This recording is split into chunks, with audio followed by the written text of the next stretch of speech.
if I do? Covino and Rich. Are you ready? Honestly, how do I deal with you every day? Get ready. Heard all about it on the radio. Get ready. Whoa! Yeah! Holy mother nugget! And holy mother meatball! I'm the smartest man alive! You're so ridiculous. What? You're such a fool. Get out of here. Oh, I'm a disc jockey. What's a disc jockey? Turn it up. We're doing the show. Here we go. Covino and Rich. Let's go! Let's go! All right. Covino and Rich. What's going on, buddies? How you doing? What's up? Yeah. Solo show. Now kidding. Covino on the ones and twos. Lot to get to today. We're going to talk relationships, life, Dallas Cowboys, butt cheeks, Rick Astley, Shaquille O'Neal's in the news. All that and more. Yeah. You ready to rock out? Because I am. We're going to talk about everything you want to get to and more. The feedback is already coming in. Let's go. You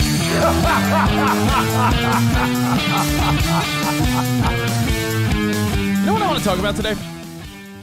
The magic of our childhood, without reminiscing too much, because I don't want to be all Tony Soprano. Remember when's the weakest form of conversation. I don't want to talk about it all too much, but I have a thought. I like reminiscing. All right, good. What's up? Good morning. ¿Qué tal, vato locos? ¿Qué tal? Yeah, scoot over this way a little more. Look, you're out of frame. I'm scooting. Boot scooting boogie. I'm scooting. Hey, what's up, guys? Good morning. Guten Morgen, everybody. All right. Shout out to my German friends. Donnie, my sister Dawn. Guten Morgen. By the way, Sprechen Sie Deutsch? How long does she need to be in Germany before she starts to identify as slightly German? I mean, I think she takes a liking to the... Does she have a connection culture to the and culture? everything. Is she Yeah, I think she likes it there. Yeah, it's beautiful. I mean, I've never been, but from what I hear, so... Hey, welcome. Good morning. Sports, entertainment, life. It's Covino and Rich. Thanks for rocking out. I'm on the ones and twos today because it's a spotless show. And Yeah, I like how, I don't know if people watched yesterday's show, but you subtly keep pushing this guy over here, and I don't represent Joe Montana. I'm offended if it don't let it cross the Joe Montana. If you watched yesterday's show, this guy, for some reason, keeps pushing him into my territory, and nothing against, Joe here, but fuck this puto. And yeah, nothing against Mr. Met. Shout out to Street Trends. Jamie Kelly in Boston makes great gifts for people. Is that not the dopest thing ever? It's super dope. I got a guitar behind me that we're going to hang up soon. But I try to keep Spot's little candle, bearded wick right here in the middle. As the separator? This is This is how you operate at home with Jordan. This is my side, this is your side. Get out of my space. Motherfucker, he has a side of the desk. No one picked up on it yesterday. He keeps pushing this dude into my... what if I want to put my guy? What if I want to put my little Dave Winfield right here? But Joe Montana keeps putting in the way? Joe Montana's no thanks. we I all like love Joe. bobbleheads. Anyway, thank you guys for being here. It's our new studio. It's our show. Shout out to Ryan from the Mod Barn. He made this happen, along with producer Spot, who's still in Jersey. What's he doing? Having a Taylor Ham He's in gabagool. contest? He woke up this morning, got some gabagool. That's what he's up to. Anyway, thanks for all the feedback. Let's stay interactive. Let's have some fun. 412-267-7469. That's our text number. If you want to say what's up. I see my sister Dawn is listening. Bobby Peterson, P10, Alex Efforts, Cliff. What's up? Cliff Maisaka. Mauser. Appreciate you guys. All right, let's get into this. Let's roll. 80s magic. Something I want to get to today. Like the Amazing Jonathan? Yes. kinda? Like Kreskin. 80s magic was pretty cool. Did you share a room as a kid? That's a good question from Lynn, because you are like totally, a young David Copperfield. You're totally, I could tell you're the type of kid. Share a room? Why would I have to share a room? No, but you're the type of kid I could tell that was like, if someone else put their shit in your territory, you'd be like, you keep get doing this it. out of here. He kept doing it. Look back yesterday. If you got nothing to do today, watch Rich. Watch how many times Joe Montana kept crossing into the end zone. Like, no thanks, Joe. Go back to your place. And I kept pushing it back, and he keeps messing with the candle. He's a fidgety guy. Why don't you guys notice that? I'm trying to keep a level of professionalism. Stick to your side now. Professional about doing I'll a put podcast. my Yankee stuff here. You're not an accountant. Got a Mike Tyson autographed glove here. It's actually Rich's, but I have one too. But that's Rich's. Yeah, put that on my side. If you got room for it, you can take it. I'm good. I'll bring my own. I'm good. Mike Tyson's featured in the 1986 New York meth documentary, Which, by the way, I watched all of them. which we'll talk about later. I watched all of them yesterday, and that's what sort of spurred my whole conversation of 80s magic. It really didn't have to do with the Mets much at all. My theory is just, I don't think I'm jaded. Hear me out. Let's start with it. My theory, we've may have touched on this in the 15 plus years we've been doing this show together. I could guarantee you that we have. But- I don't even know what you're about to say, but I guarantee we have. But there's like such a sense to me. And I feel like I'm not going to get much pushback because most people listening are, I'd imagine, in their 30s or 40s, because when Spot does his little surveys, the 5% of people that actually answer the survey, most of the people said they were between the ages of 30 and 50 that listen, which I assumed. Mostly, I think our average age of a listener is 38. Well, we got to keep that shit younger. Should Yeah, I throw get some- younger, everybody. Should I throw some slang out there? Bling, bling. Sheesh. So we're not going to get much pushback on this, but I am convinced. How's my womp look? That's my brother's new term. Womp. It's a weak-ass pump. It's a good one. It's not even a pump. It's a womp. So I'm convinced that there's something magical about the 80s, and it's not just that it was our childhood, because I feel like anyone that lived it would agree that there's something special about it. The same way you could say 90s rock is something unique and special. Everyone could identify. Yes, it meant more to you because it was in your wheelhouse, Covino, but there's a fucking channel on SiriusXM. There's streams on Spotify and Pandora and everything. People love 90s rock. It was special. You just happen to be right in the middle of it. There's something about the 80s. Hold on, we're getting feedback. It says we dropped the Podbean feed. The Podbean feed. Did you not start it? I did. Want to check? I mean, now I got to check because this guy's bothering me. And if this guy's lying, I'm never going to believe another thing that any of you say. But I did, though. Are the kids really saying bling bling these days? Yes, they are. Alex Everett's bling bling. Says it's on. Podbean streaming. I believe you. I believe you. Yeah, look at all the ages. People saying 34, 38, 49, 41. That was from a movie. It was from some like Like someone tried to like talk to the kids and like bling bling. Yeah, I know you. I know what you're referencing. I just don't know what it is. It's from like some Wayans brother like parody spoof movie where they're trying to say some slang or some shit. I don't know. Joe Grief said the Podbean feed dropped out. What the fuck? It looks like it's going Want to to me, stop man. it and start it? I don't know how that shit works.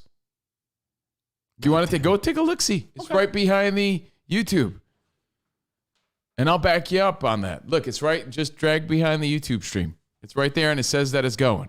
So I don't know if Caleb's right. Look, no. Just drag the YouTube down. It's right behind YouTube.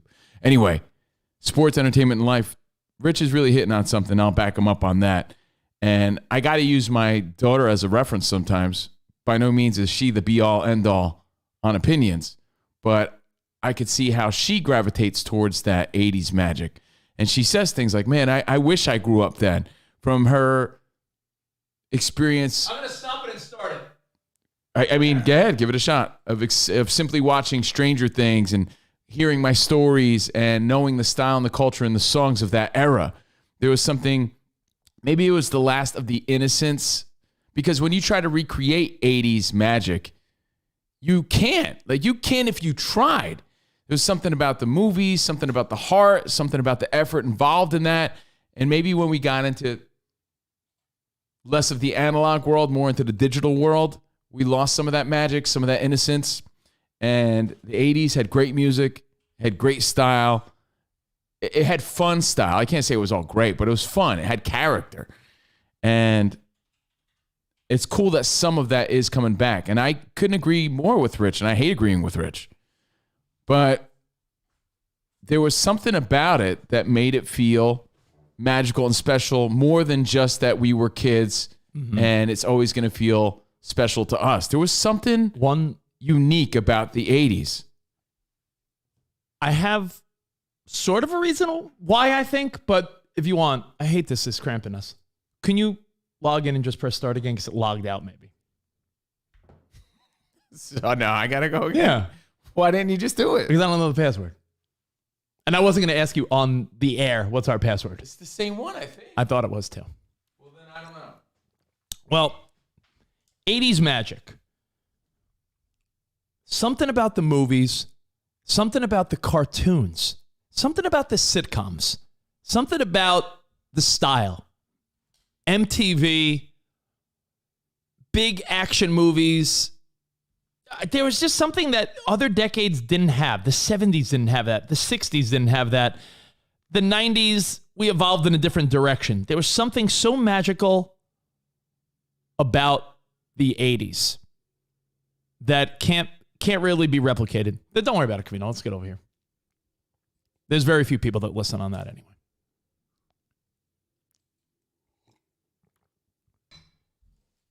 No, when you shut it off, that was it. Give it a shot. Let's see. The 80s were great. Coming off politics and gas shortages, Iran hostages, Reagan's economy resulting in conspicuous consumption. There was a joy of living in the 80s, and it showed all over. 80s wrestling. Like I said, every little thing. Toys. Your He-Man, your G.I. Joes, your Transformers. The 60s and 70s, according to Kyle, angry hippies and a different lifestyle. 80s were fun and happy. And the reason I bring all that up was I said yesterday I watched the 1986 Mets documentary. It's a 30 for 30, 4-part series. It's called Once Upon a Time in Queens. And it was phenomenal. And I don't think it was phenomenal just because I'm a Mets fan. Oh, no, I don't like the Mets at all. It's great. They totally captured the feel of Wall Street douches, yet the city was still grimy, yet it was exciting. Podbean is down. What the fuck, bro? Good one. Send to Spot. I don't give a diddly fuck about Podbean, but once you stop the stream, it ends the session, and I was trying to start a new one, but I don't got time for that shit. Yeah. I need people to fucking figure out how to use what we do. It's not that hard. My dad's almost 70 with a Cricket. He figured it out. Cricket? Yeah. He's got an old guy phone. Oh. So does my mom. No, actually, what's it called? Not Cricket. It's called Jitterbug. Something like that. It's got fucking Cricket wireless. Cricket is the... That's like the poor person service. That's not what your dad Cricket has. is the vinyl cutter that Jordan uses for her Etsy products. Oh, okay. My dad has a Jitterbug. Is that what it's called? The old person phone? I don't know. Old people have phones. And I didn't know this. Figured out a way. You mentioned it once, but I had no clue what you were talking about. He's figured out a way to stream the show with no hassles. Yet I get idiots every day telling me they're going to cancel because they can't figure it out. Fuck the Podbean. Figure it out. It's not that hard. Anyway, thank you guys. We appreciate it. So, yes, I started it, bro. I don't know what happened. Rich shut it down, and now it's down again. Okay. It was on. Rich is my witness. It was on. I don't know why it went down. So anyway, back to your 80s magic. Bro, I think if you really want to sum up everything you said about wrestling, toys, MTV, cartoons, MTV, it was like a new generation was coming up, right? But it was the last of like some sort of innocence that went away once technology got too good. Technology and we got jaded a little more. Technology ruined the innocence. Like you watched in this 86 Mets video, this 4-part docuseries. People were different. Yo, how much did you like? Again, you loved it. I did. Let's go Mets go. Showed up late in some awkward burger. There's no awkward burgers. What's awkward? No burgers. We have something called Podbean that streams a podcast. Yeah, like a very small percentage. For like 80 people that use it. Yeah. Out of the thousands that just listen regularly. Customer service in the 80s. Life in the 80s. I think a lot of it has to do with style and music and that MTV era too. And I think people were excited about that. You watched the documentary, like you said, and you aren't a Mets fan. No.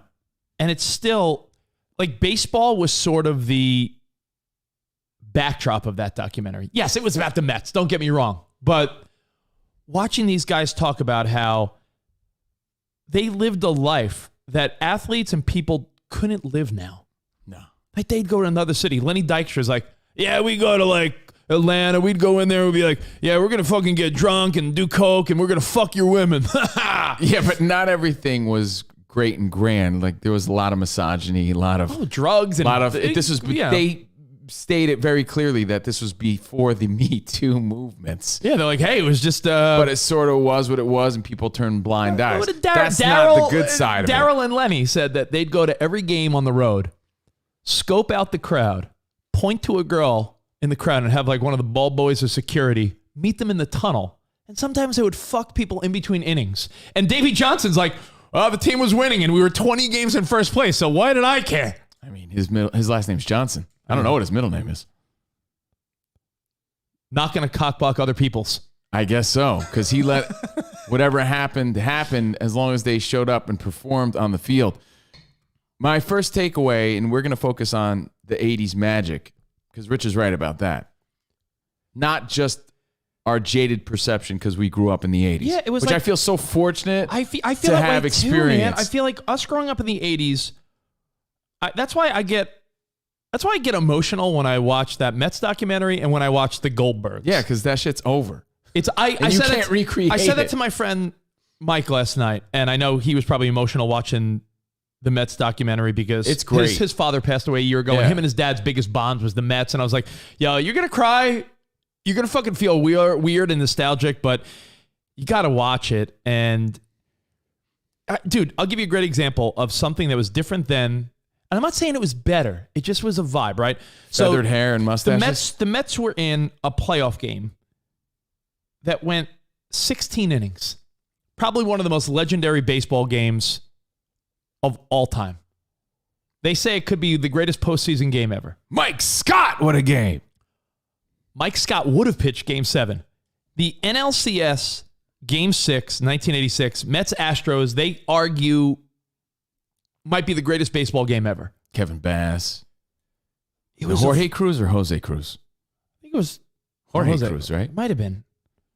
But Astros-Mets 86 was like the fucking perfect example of what doesn't happen now. People in New York City were standing in front of storefronts, gathered around like TVs in department store windows. People were hovered around someone's transistor radio. People were high-fiving and hugging strangers in the street. It was You could hear the city erupt from a distance. Yeah, when the Mets, because everyone's pulling for the Mets. It was just a vibe. When they won. They owned the city back in 86, from 84, 85, and 86. 86 when they won the World Series. And I know you're going to focus on the magic, but I do want to say this. I want to know how you feel about it. Yeah. As a non-Mets fan, I don't think the people outside of New York, which is most of you guys, really understand how great Dwight Gooden and Darryl Strawberry were. I really don't, because drugs took over their narrative and their story, and it sort of took away from their legacy greatness and their legacy. Yeah. I don't think people understand how dominant of a force both of those dudes were for the Mets and what they meant to kids growing up where we grew up, and just how much potential both of those dudes had and how significant they were in that World Series and in changing that culture of the team. It was because of drugs. And you know what? There was one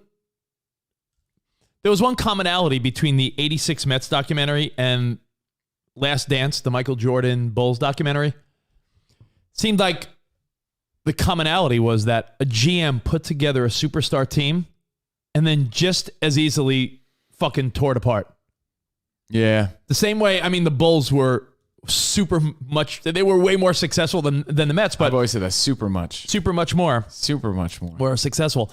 But the Mets, and back then, you know, the bummer too is that, and the Yankees, you could argue as well, would have made the postseason so many more times if there was a wild card. Baseball was way late to that party. Teams in the 80s were winning like 90 to 100 games and missing the playoffs because only one team made it.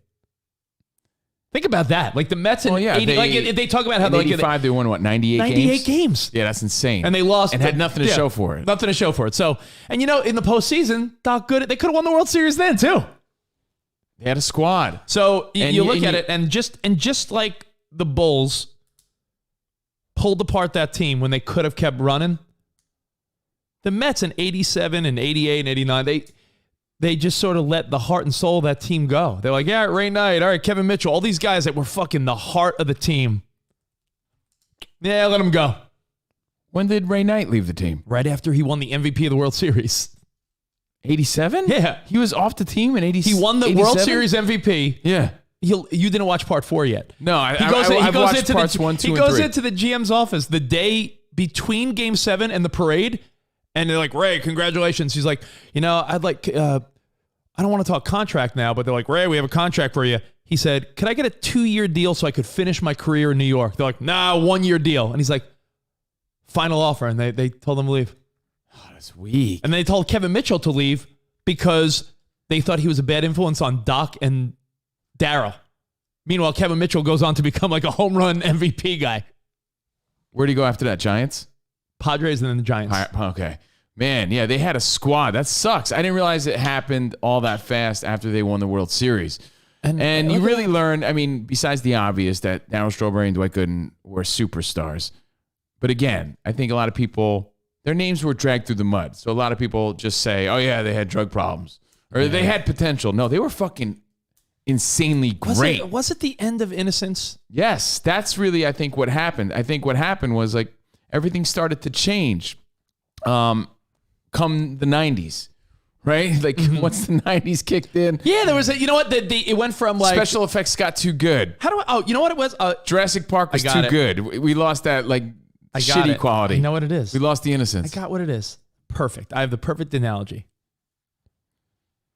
Rich, how does it make you feel that there was so much debauchery going on and you were a little boy rooting for them? Makes me feel awesome because I feel like they were just living their life, their best life, their crazy party life.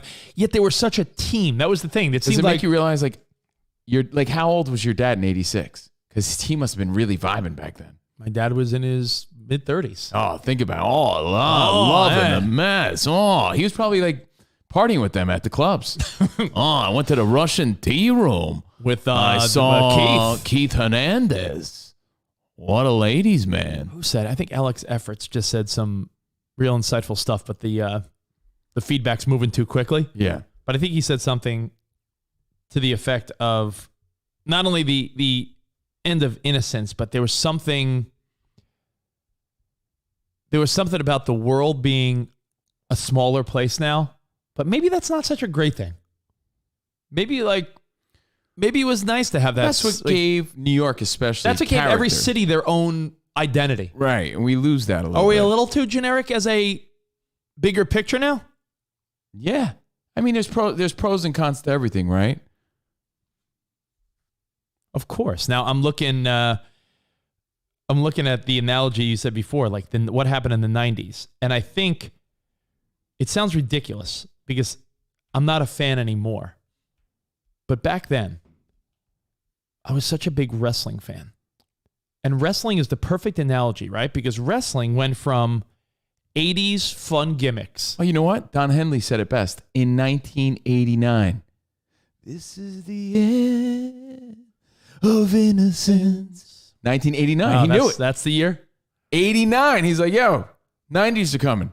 This is it. Take it all in. So take away the cheesy pop music. Take away the fun cartoons. Cheese made it fun. Take away Growing Pains and Who's the Boss and all the cheesy TV. Take away the cheesy athletes, the high-fiving and the hugging and being...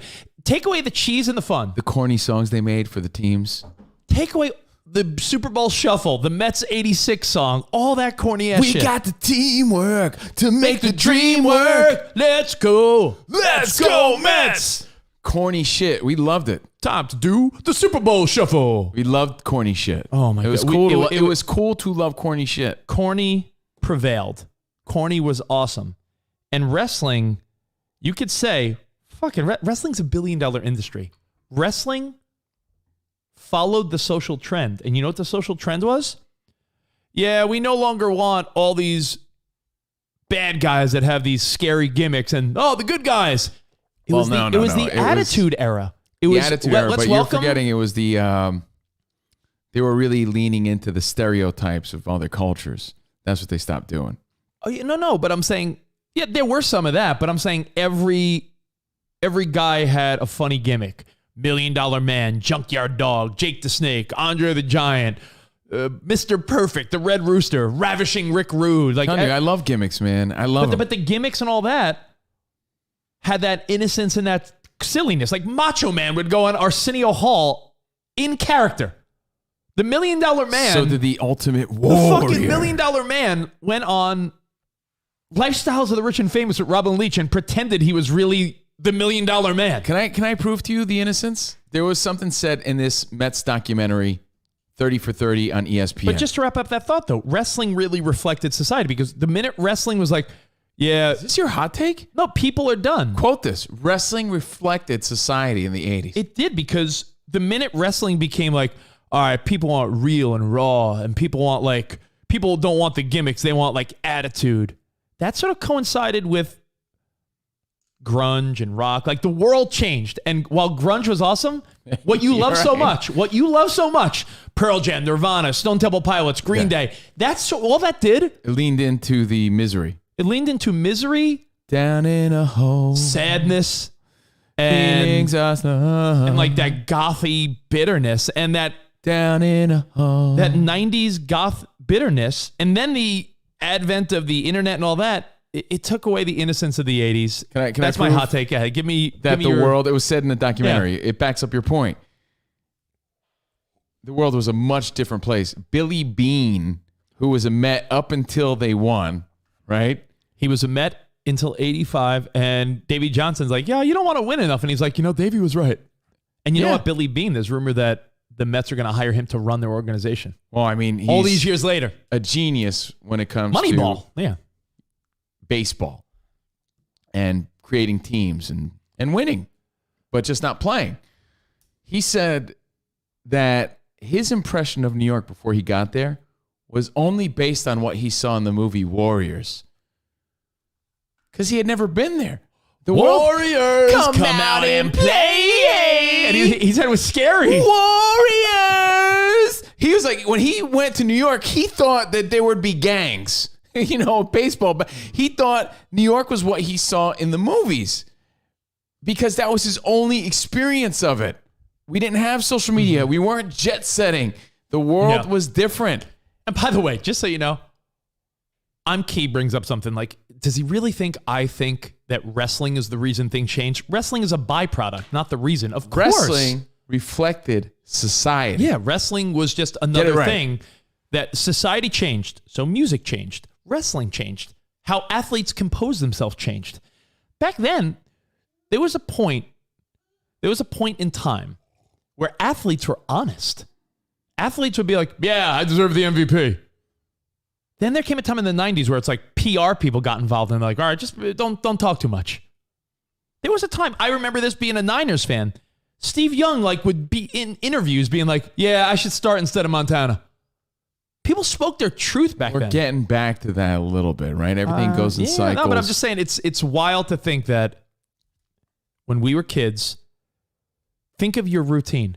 Cheesy 80s wrestling, Garfield, Looney Tunes, all the cartoons you would watch Saturday mornings, Transformers, the toys you had, the clothes people wore, the cheesy 80s pop music. It all has to do with the different generations that were in control of what we were consuming media-wise and the people that were running the country at that time. That's what I think it has to do with. And it all coincided. You're right. It coincided with Reagan pretty much just being like, here's my, with the policies I'm putting in place, opulence took a front seat. People were buying fucking new cars and technology and in the documentary, they make it very clear that for the first time ever, bragging about money became a thing in the late 80s. Which is why you're right, Covino.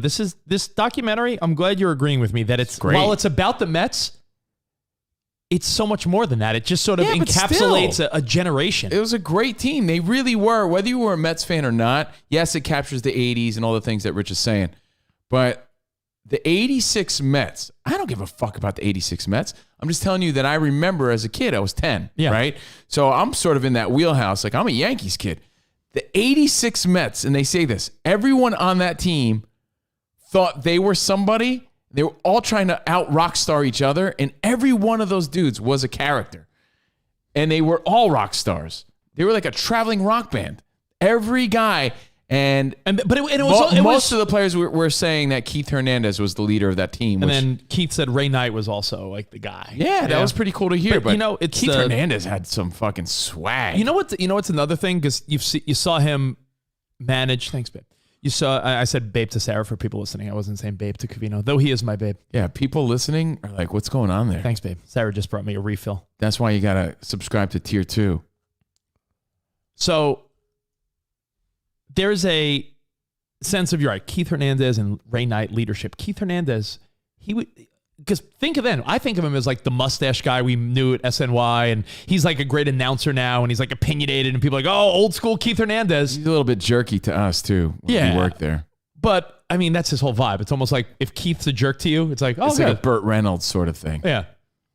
But back then, women love mustaches. So I'm like, Keith Hernandez, he was like the stud. Super stud. Like they show, like he'd go to steakhouses and discos and nightclubs, and everyone's like, oh my God, women were like, I touched Keith Hernandez. Yeah, it's wild.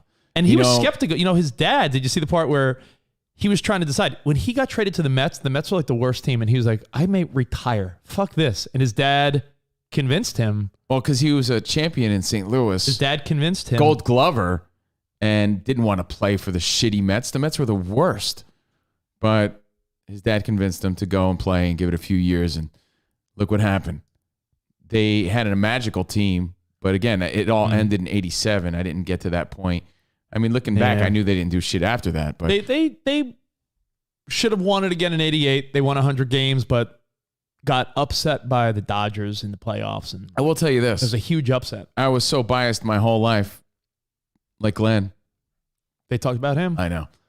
I was so biased that Don Mattingly was the fucking guy. Keith Hernandez couldn't hold his fucking Yankee jockstrap in my mind.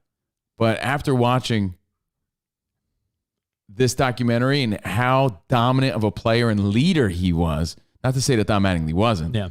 I think that's what put Keith maybe slightly above Donnie baseball. They were both legends. They're both guys that are borderline Hall of Famers that I feel like just because of who they were should be in. The way he garnered respect from these players in this documentary is, you look at the guy in a totally different way. Like, yeah, I knew he was good, and man, because you look at him like you said, yeah, he doesn't look like a ball player for some reason. Looks like a guy with a mustache. He looks like that 80s meme with the dude with the mullet and the mustache. He looks like my dad. In a Mets jersey, you know, and he was such a baller, a gamer, and leader for that team. But, you know, if you want to continue on the path of what made it innocent, maybe like our parents' generation were so stern and so tough that they loosened up or something. That they grew up in wanted the 60s. to provide our. I don't know. Yeah, their kids, our parents, wanted to provide us with fun and opulence. I don't know, lifestyle and cool toys. I don't know. Like it has to do with generational sort of influence, I think. Of course. And one of the cool stories that you will hear in episode 4, if you didn't hear it yet, this is such an out of the 80s thing too. When the Mets won that game, actually I think it was in episode 3 when they won Game 6 and beat the Astros. That legendary flight home. That's always like talk about. That's always like the Mets legendary story, how they destroyed a plane. Yeah. Like they were having food fights, doing cocaine. It's funny though, because they go like fighting. There was $10,000 worth of damage on the plane to like, yeah, there was like 20,000. Then Darryl Strawberry's like, yeah, I heard there was like $150,000 worth of damage on that plane. And the owner, the GM who ended up tearing apart this team because he was a little more like buttoned up, Frank Cashin, came into the clubhouse before the World Series and he was like, you guys are going to pay for this. And that's when he left. That's when Davey Johnson, who I also have a different impression of because I thought he was sort of like a laid-back guy. Yeah. He was a party star himself. They make him seem like he had all the swag in the world, like, too. They make it seem like Davey Johnson had the biggest dick in the room. Like, yeah, I'm Davey Johnson. Well, according to Lenny Dykstra, everyone on the team had a 15-inch dick. He did say that in the documentary. He says that on ESPN. To wrap that up, Davey Johnson, like it's almost like out of a movie. I feel like they did the same thing in the movie Major League when Coach Lou Brown rips it up, like, rips up a contract or something. He ripped it up and goes, we're not fucking paying for this. If you don't care about the Mets, this documentary takes you back into the mindset and the time and the innocence of the 80s. That's really what we're getting at here. And I guess the deeper question is, well, how did that end? Because it was great. Can we bring it back? Davey No. Big Johnson. Cliff Thanks, Lynn. Mysaka says cocaine was the end of the innocence. Maybe he's right about that. Because, I mean, look what it did to Darryl Strawberry, Dwight Gooden, and, people I'm sure that you knew in your family and people growing up and things like that. And maybe that really was the end of it. You know what? There was one fun fact.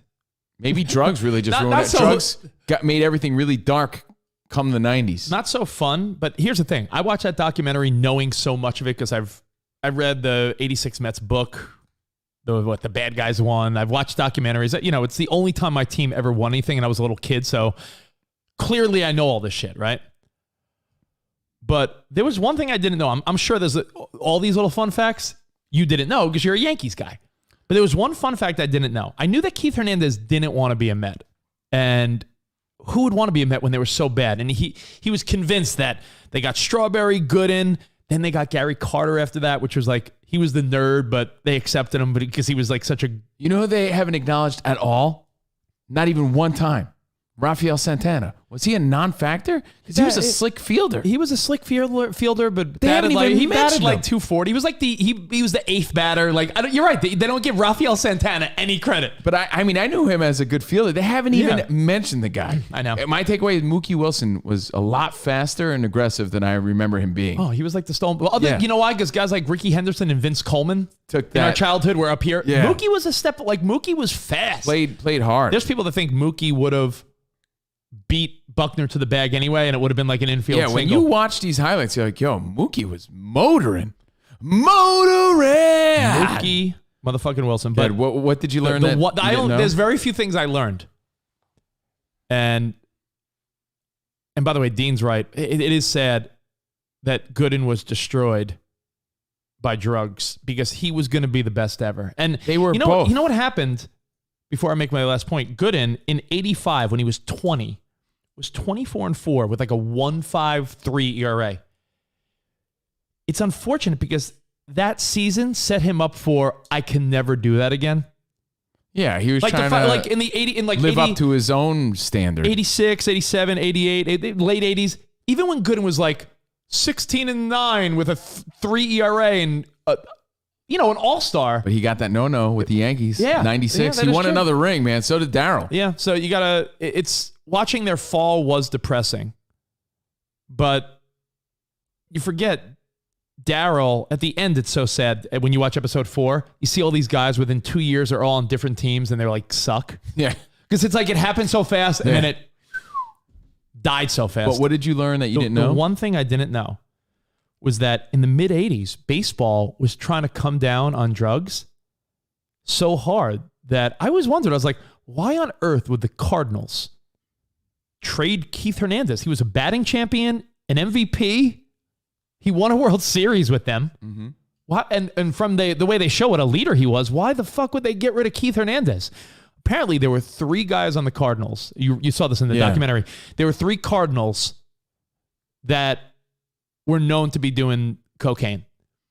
The manager said, Whitey Herzog, legend in the baseball game, said, I need these guys to come talk to me in my office. And the 2 other guys went to the office to confront Whitey, like, yeah, I am one of the guys on drugs. I'll try to clean up my act or whatever. And Keith... Who was it? Like Willie McGee? Probably. I'm sorry, boss. Keith Hernandez was, nope, didn't talk to Whitey Herzog. And Whitey Herzog, I guess, took that as, yo, you're not going to be honest with me? Trade Out. this guy. Yeah. Out. And he tried to retire after that, but stuck with the Mets. So there it's you go. really cool. Great documentary. You don't have to be a Mets fan to appreciate it. It's a 4-part series. I have one more part left. Each episode's about 50 minutes. And if anything, it just takes you back to that time period. And Rich is right. Something so innocent and beautiful. And it makes me sad because off the air and I guess in my own spare time and free time, my mind's been wandering a lot lately as far as... I think it's technology, bro. A lot of it has to do with technology. You think so? What do you mean? Yeah. Because, I mean, the coolest thing you had in the 80s to carry around were like pocket shitty video games, right? And a Walkman. So you were forced to interact. You know, the closest thing to social media, as they say in this documentary, was being in New York to see how people felt about you. There was no distractions, only interactions. That's a quote. Better than wrestling reflected society. There was no distractions, only interactions.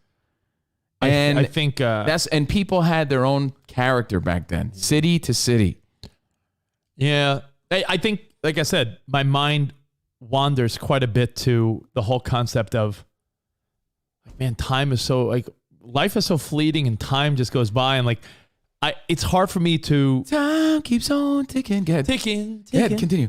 Into the future. I just think about how we lived the 80s and 90s. Like an eagle. And it's just gone.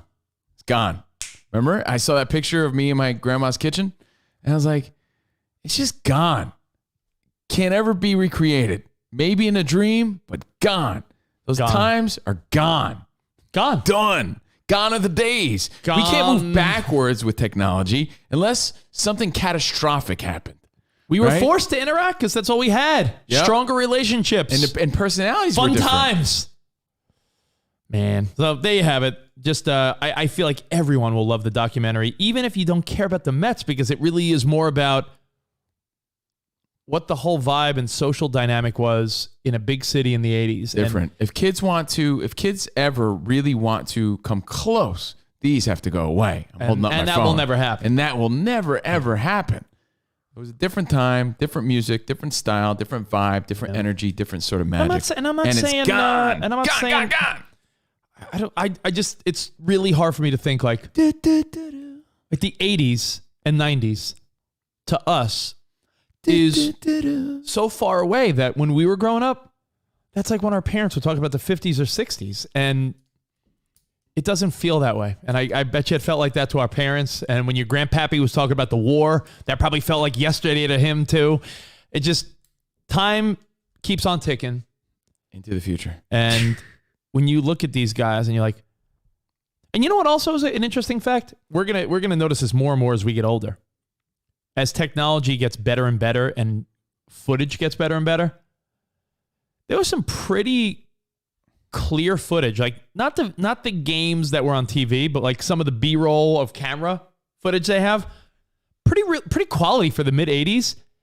When we look at stuff from now, in 20, 30 years from now, it's going to feel even less far away because it's going to be like, oh, that shit was in HD. Well, you see that now with the quality of photos and videos when they show that girls post on social media. When they show some athlete now, when it's like, and here's a picture of Patrick Mahomes when he was 4, and it's like, yeah, it was probably taken on like an iPhone. Yeah, crystal maybe clear not, quality. But you know what I mean? Like pictures. In now, other words, we have crinkled Polaroids from our childhood. Yeah, it was some, like, if someone showed a picture of you as a baby, it would be with some orangey red late 70s filter from JCPenney's photo shoot that your parents took you to get pictures. It looks dated. That won't be the case. If someone that's like 20, if they show a picture of someone in their early 20s, like, here's a picture of Zach Wilson on the Jets when he was a baby. It's a picture from like the year 2000. Yeah. It's so fucking, like, looks like a picture that could have been taken yesterday. It's like looking at my girlfriend's like childhood photos for real. It looks like something from a few years ago as opposed to mine. Here's me, Jordan, when I was 13. You're like, yeah, like when I was on Maxim? Yeah. It's crazy. It really is. No, it's true. But it does make you think a lot. It makes you feel fortunate that you lived through it as a child, which is the most magical, right? I'm happy about that. I wonder. But it also makes you feel sad that, man, it's way different now. I'm going to talk to my dad after the show today. Only because I want to. I've never really asked him. I want to know if he feels like that was such a special time. It might be to him because that's when he had his kids and stuff. And it might. But I wonder if my dad has those memories like, oh, Richie, the 80s. Me and Roger McDonald. Let me tell you. What if my dad's like partying? If my dad's like, no, I don't agree with you, then maybe it is just us. But I feel like. Yeah, well, he also probably, his would be the 60s, which was every generation has its own sort of character. But you don't think your dad, you don't think Big Steve could acknowledge like, yeah, that was like, good movies and TV shows and MTV and you kids were all little and all the toys, Transformers, He-Man. You don't think, like, I feel like my mother or talks he's about. Like, yeah, I was working, busting my ass, trying to, pay for the house and your mother was busting my chops. I have no idea. Advancement in technology was the end of innocence because now. I really agree. Now a kid could look up smut on this. He could look up anything on this. There's a real disconnect with how we were raised and our parents were raised, right? Jay Bott says, let me tell you, the 80s, we had the Mets, the Hell's Gators. Oh, the Hell's Gators. My dad's softball team at championship level. Laura Smith says, I love the 80s. And yes, Covino, I feel sad that my 25-year-old will never know a time like that. It's nice to talk about it, though. I can tell you that. Like, if anyone watched my Behind the Velvet Rope with my brother, we were rummaging through the attic.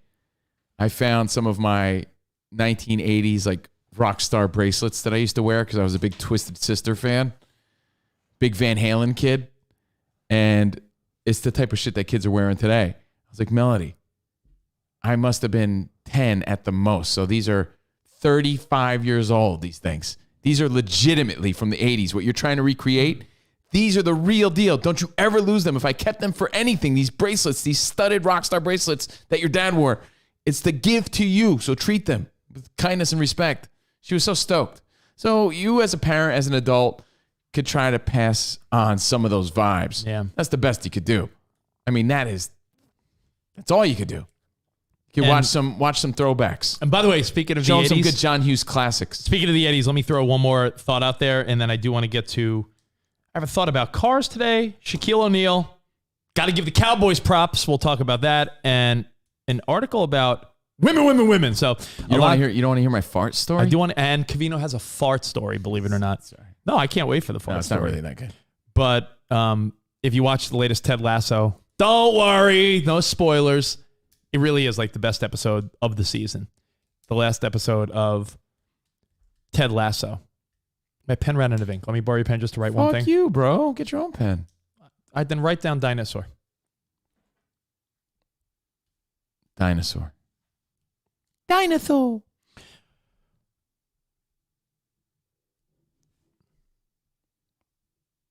Rhinosaur. If you watch the latest Ted Lasso, Rick Astley has come forward saying that he was blown away. Rick Astley? Who's coming to his fucking... Rick Astley... Who's coming for his opinion? Was blown away by how they used him in the latest episode of Ted Lasso. He said he did not cry, but he said... And caught off guard completely? They didn't have to... I don't know. I mean, That's you don't have to get permission. You just have to pay for it. Right? I don't know. Like, if you're going to make a movie and you use... I don't know, a fucking Donna Summer song. Do you have to get Donna Summer's approval, or do you just do it and then you pay their royalties? That's kind of cool. I liked Rick Astley, to be honest. He did, on a side note, he's done some cool Foo Fighters covers, and you see how talented he really is. But Rick Astley said he was blown away. He didn't quite cry, but he was blown away. He's a cool dude. And honored, and thought it was really well done. Awesome. So Rick Astley, as you know, if you watched the latest episode of Ted Lasso, yeah, I haven't watched it yet.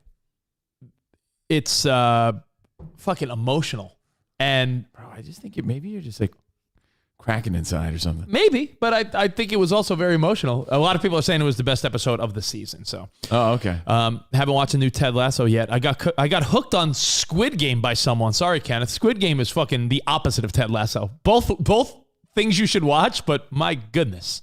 I read an article about it yesterday. Netflix CEOs are saying it could be the biggest show they've ever put on.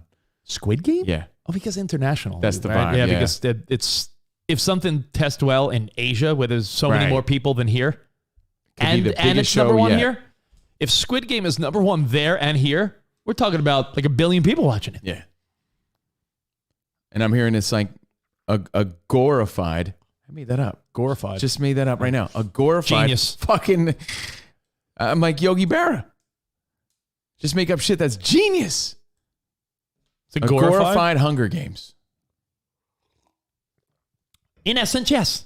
Yeah, that's a great way to put it. And I was getting that vibe yesterday when Rich was describing it, but I'm telling you, the kids are starting to buzz about it for Hunger sure. Games has more of like a I never liked it. mainstream teen vibe, like because of Jennifer Lawrence when she was younger and stuff. This has more of a it's darker. Squid Game is way darker than Hunger Games. Let's see. JC saying the latest episode was by far the best. Ted Lasso, great show. It touches on so many topics. All right. What's up, Vic in Toronto? Wes in Idaho. Checking in. 50s and 60s was the peak of, quote, Americana, and the 80s and 90s were the peak of civilization. America is a few years away from its 250th birthday. Bicentennial, baby, right here, bro. It's been an interesting experiment, to say the least. Yeah. I saw a clip from Joe Rogan. Yep, based on freedoms, right? Yeah, I saw a Joe Rogan clip. You saw that one? Yeah. Where he was saying how... You want to hear it? Well, not on your phone. I mean, it's all we got. Yeah, it's true. Do you want to hear it or not? If you want to play it.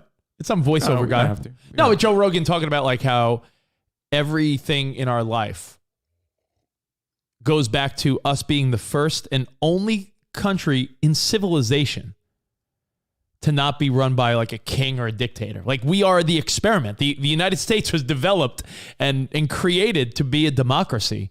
So we should take our freedoms seriously, because very serious. It's the foundation of what this was built on. We are the only, the first country to be founded on those principles. Do you want to hear some of it? Yeah, of course. Yeah, play some of it. But it does get a little like Joe Rogan's a little. He's gone a little It's called freedom. He's gone a little anti-vaxxer to his audience. A lot of people saying. As soon as you give politicians power, any kind of power that didn't exist previously, if they can figure out a way to force you into carrying something that lets you enter businesses or lets you do this or lets businesses open, historically, they are not going to give that power up. They find new reasons to use it. I'll be back. We have to protect those freedoms at all costs, whether you agree with people's choices or not, because it is the foundation that this country was founded on. Freedom. This idea of freedom, there's so many people that think it's frivolous, it's not important, it's not the main thing that we should be focused on, but it is the literal structure that allows this country to be so fucking amazing. Every single country that's ever existed other than the United States, up until 1776, every fucking country that has ever existed was run by dictators. All there of you go. them. This is the first experiment in self-government that actually worked, and he created the greatest superpower the world's ever known. There you go. So I saw that. The culture we live in today, and what he's expressing here is we're losing some of those freedoms. Just be aware of that. And it's scary. It is. He's turning into Alex Jones 2.0. Some people are saying that. Some people are saying Rogan's gone off the deep end a bit. But hey, no one wants to lose freedoms, but are you really losing your freedoms? I can't stand Joe Rogan. That's from Alex Efforts. The clip is so over the top. Jesus. That's from Andrew. It's a good clip. Crystal. Wow.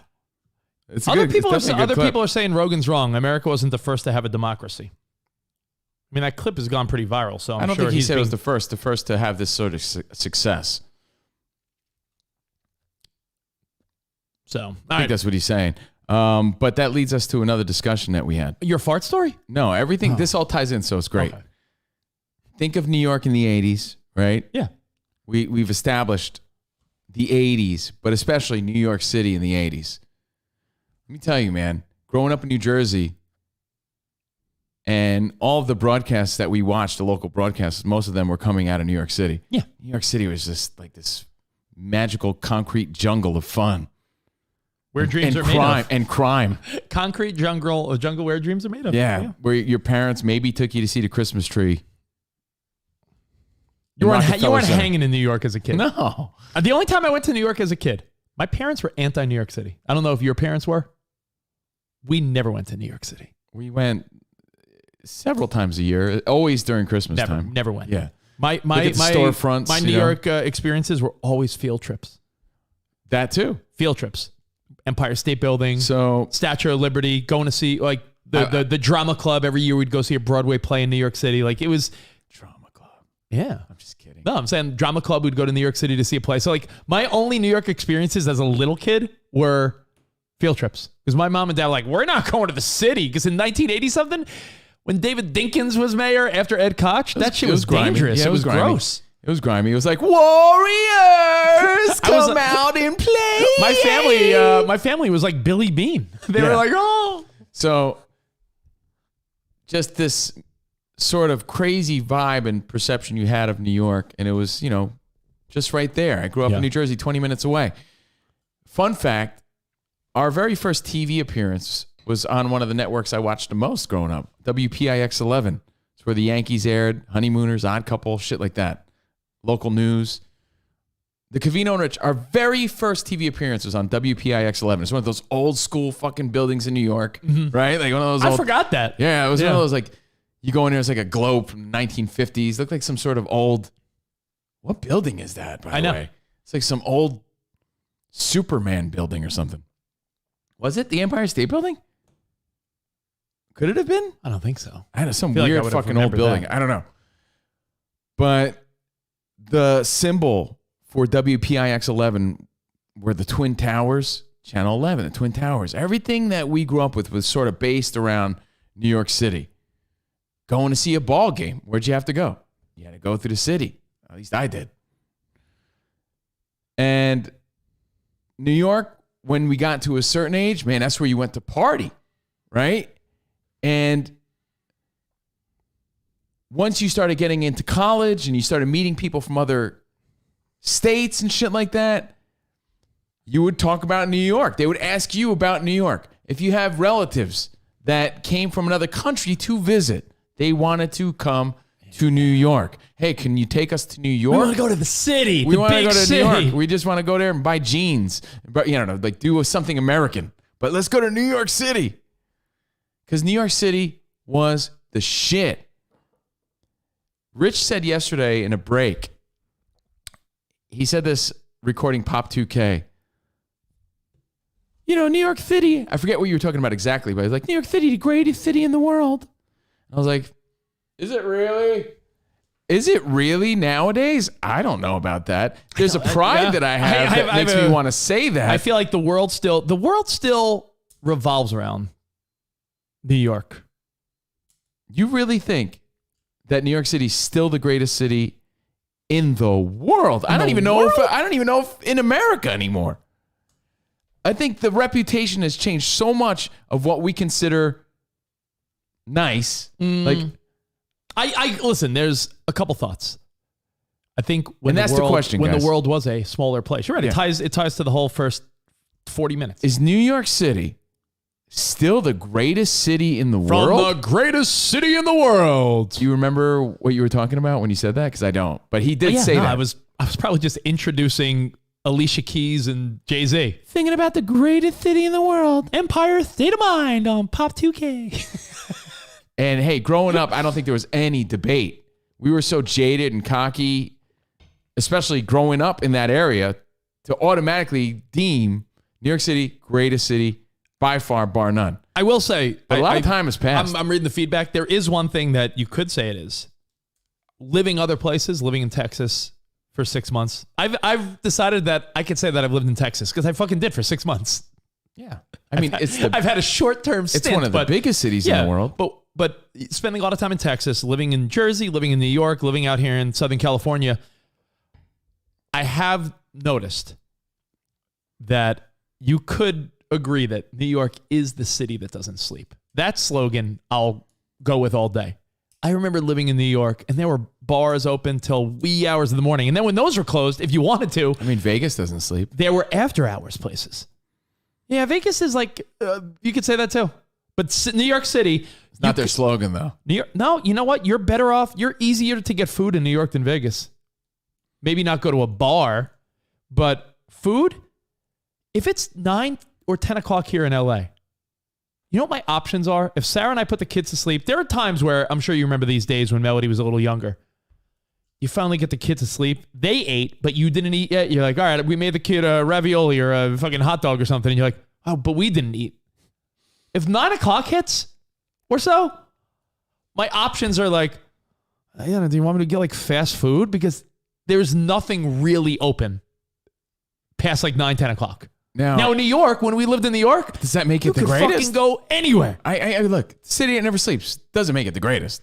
Yeah. So you got to factor in all these things. Is it the biggest? It's one of the let's biggest. say Sal saying he Does it visited- smell like piss? Absolutely. You know, is it somewhere that people can go to and really enjoy themselves? What about Not really. Sal saying I visited It's Paris? 50-50. Paris is amazing. I thought Paris was fun, but I thought Paris the food stunk. No, but when you see the advancements that other cities are making, like New I Orleans, understand it's fucking ugh, in the middle of gross. nowhere in the Middle East, but even like a city like Dubai, I'm sure even the architecture is like so much more advanced than what we're putting out here in New York but right it's now. a different lifestyle. Do you Different want to live lifestyle. in Dubai? No, but it might be awesome to visit. Hong Kong, Tokyo, Paris, like you said. Like, is it really still the best city? I think my instinct is to say yes. There are places but that's I've because visited. I'm a jaded East Coast guy. There are places I've visited where I've said to myself, I love it here. I love visiting, but I don't think I could live here. And then there's other places I've been where I'm like, I really love it here. I wonder what my life would be like if I lived here. Like, not the New York City that the Mets were talking about. yeah. Do you feel like that's the New York City of today? No. I When they New were York just City- amped to go out and live the all right, nightlife? Pre-pandemic? I like the nightlife. Pre-pandemic? I like the When boogie. Sarah and I lived in New York City for 2 years, I fucking loved it. Sarah did not. Ugh. My wife hated it. Again, my girlfriend's from Idaho. She'll go for a day to shop and look around. Hates it. I mean, Sarah... It depends where you're from. Like our buddy Eddie Fight. He's from Arkansas. He goes there. He wants to vomit. You know, it's culture shock. So I get it. But is it really the greatest city in the world? It used to be. That would be the number one answer, I think, for most people. I just don't think it is anymore. And those things go through cycles. They even said it in this documentary that we talked about. When Ed Koch stepped in, he started pushing that again. And people started to believe it. You know, so maybe it's just bad publicity. I don't know. Needs better marketing. So let's go to the feedback. And by the way, Yeah. we've been neglecting the text messages. I want to say what's up to a bunch of people on the we text. read them all, though. I want to thank you guys we for texting. read them all, but you know what? 412-267-7469. Everybody on the YouTube chat. Shout out to the Carls on Facebook. We read all the feedback that comes in. Thank you guys very much.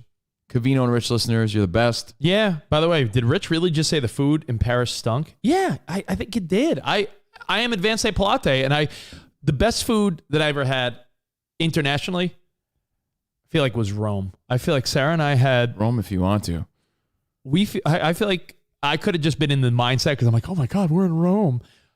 But the Italian food that I had in Italy, I was like, yo, this is... My parents, till this day, swear to God, they say the greatest Italian food they ever had was in Italy. Johnny Napkins in the Union, New Jersey.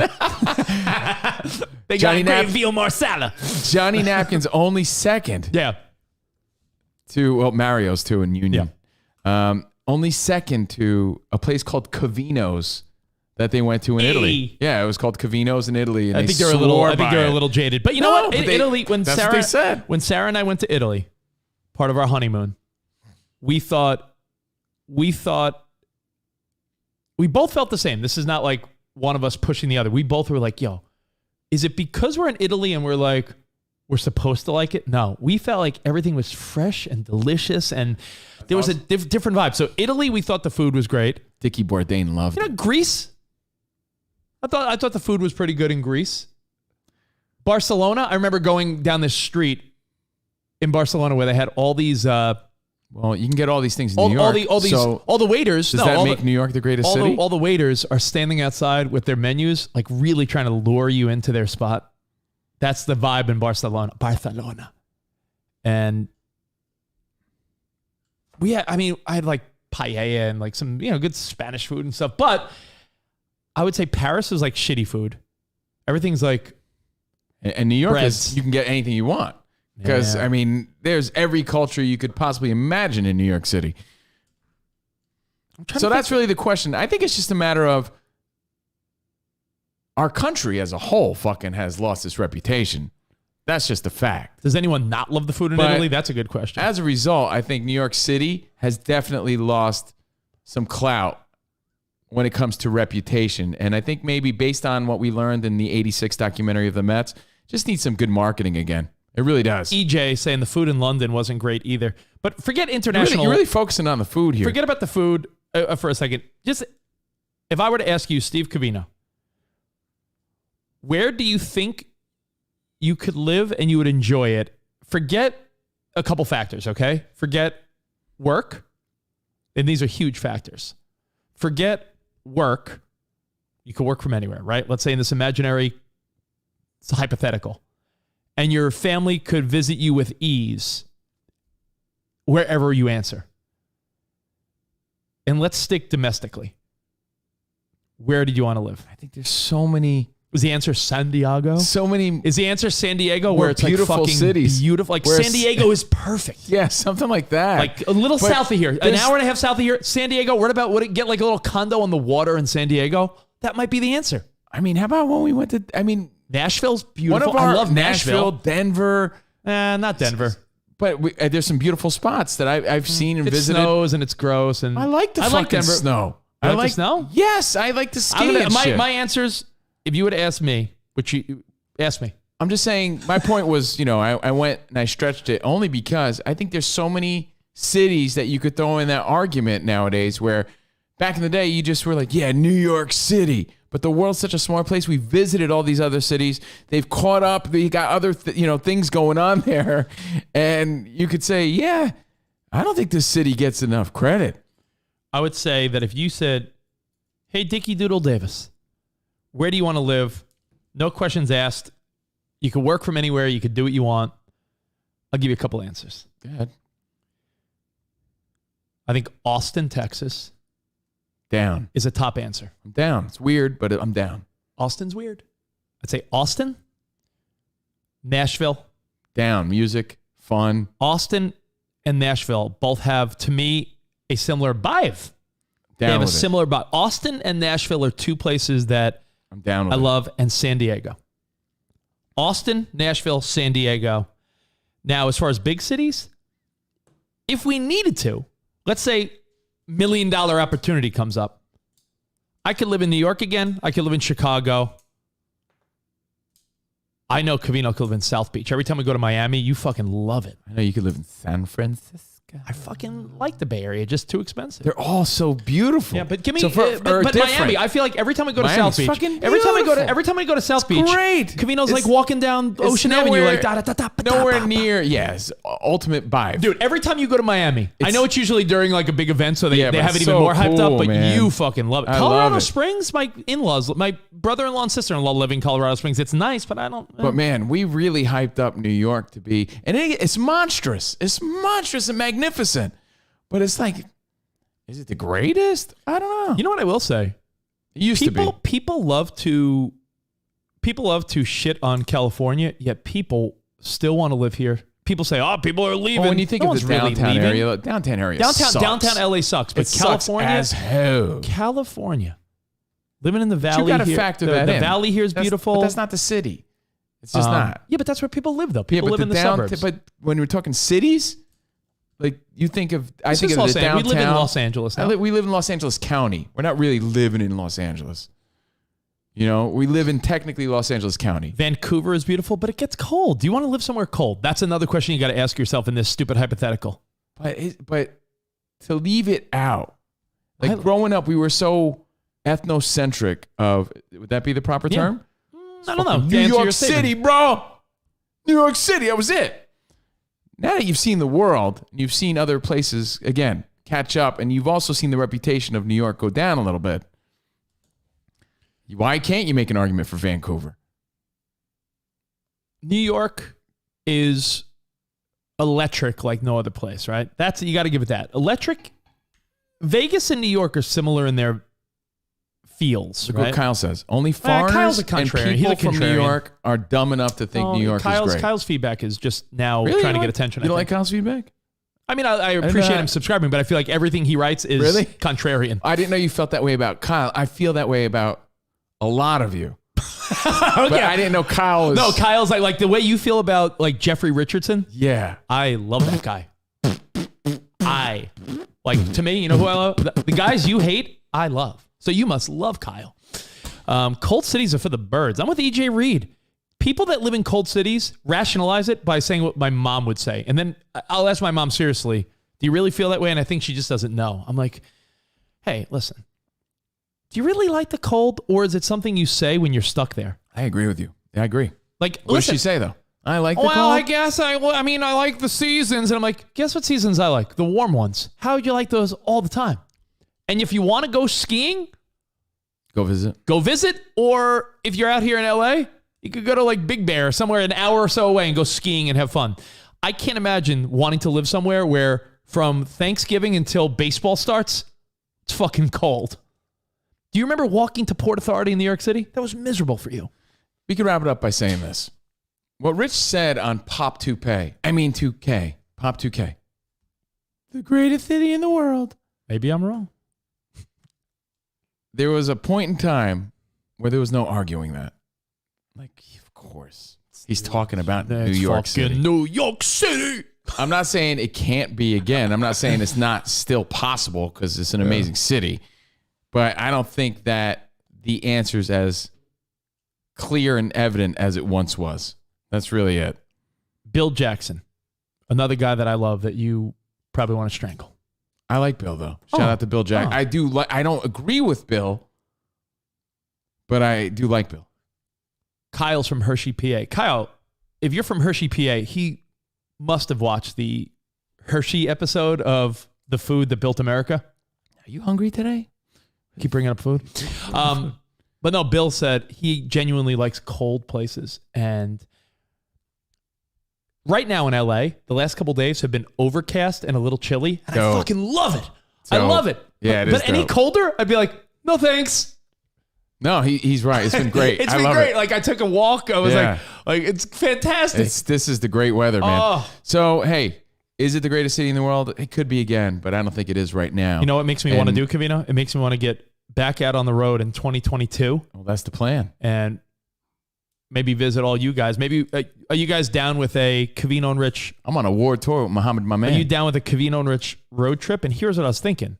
Since we don't have a company to pay for it anymore, we might just have to make deals with venues and have like events and like do like a cover charge or something. We don't have a Fox Sports Radio budget yet.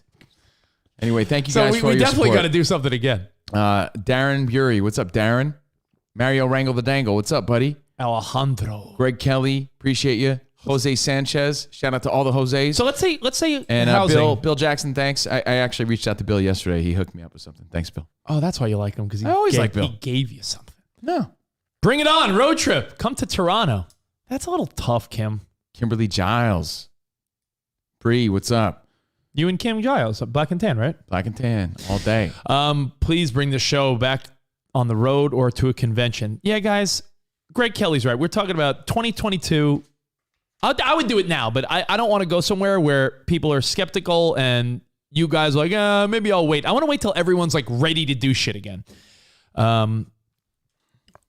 So let me pose the question one last time, but I'll pose like Jesse Ventura in that awkward action figure.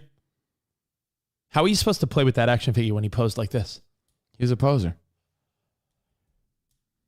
If you could live anywhere in the country and Jordan gave it a thumbs up, work was fine, cost of housing doesn't matter. Maybe somewhere in like Texas. Like if I told you it doesn't matter, the cost of living everywhere is the same. You could work from anywhere. Your family will visit you the same anywhere. Jordan would be equally stoked. Where would you live? And Melody was in that town too. Well, would it be again, Texas? She'll be 18 in 7 years.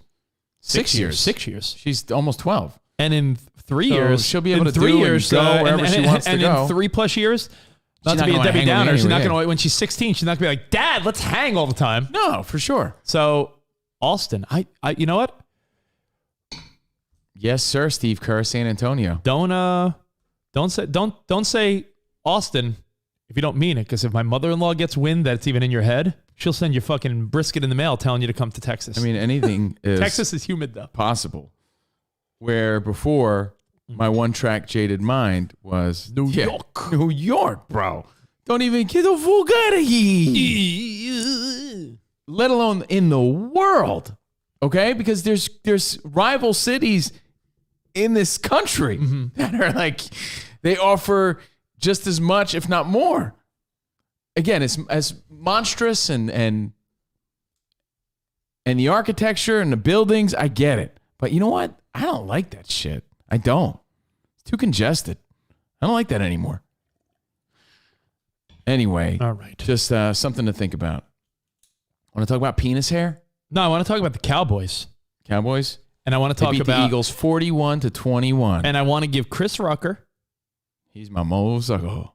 It's so funny how we've met thousands of people, and there's thousands upon thousands of people that are kind enough to be with us here. We lost a lot of listeners along the way, though. Over the 15 years. Like what happened to Joey? Remember Joey? Hey guys, it's Yobi. Oh yeah, My mom asked me about him. My mom was like, "What Hey. happened to Joey? Did Spot ruin your relationship with Joey because he's so mean to them?" It's possible. Orale, guys, it's me, Yobi. What happened to Yobi? I don't know. I don't know what But happened. think of all the. It's so funny. We've met all these people, yet there's certain people that stand for a team where I'll automatically like Chris Rucker to me is. I know we have like Rolando. There's a lot of guys that are Cowboys fans. He's a little fans. overboard. Let's Yeah, be but realistic you about it. always He's a pick grown your- man. yeah. He's wearing all his He's wearing a whole Cowboys outfit Like he's on the team. for his Monday Night Football Yo, game. McCarthy's not putting you in, Chris. Yeah. I'm sorry ready to- for the game tonight. Are you playing? Yo, he's ready. Are you in your living room? He's in his living room in all full-on cowboy garb. I think he even put on his gaming headset, and he thinks he's calling the plays. he came out like Cowboy Curtis last night. He's like, all right, Let's go. Sweep right to Zeke. All right. Oh, McCarthy didn't hear me, I guess. He's a little out of control, so that's why But, we associate him with the Cowboys. I did want to say that if you're a Cowboys fan, by the way, what happened to Mark in Colorado? Guys, another guy you lost along the way. my swinging ways cannot afford me $5 to $10 a month. You should see you have no idea the aggravation that we. Yeah, and we're just have. trying to make a living. We're just trying to do our thing. Some guy We're hit me just up trying to- yesterday. Sorry, guys. I'm just going to have to quit the show. I'm like, why? What's your problem? And then, like, by announcing it, you make us feel bad about it. Like, No, yeah, just, like, why don't you fucking make quit- me feel bad about Quit it? silently, then. Bree Miller. When I think of you, I think of butt cheeks and the Steelers. Is that fair? She says, "What's up?" Chocolate cheeks, I think. Chocolate cheeks and Steelers. Yeah. Steal those chocolate cheeks.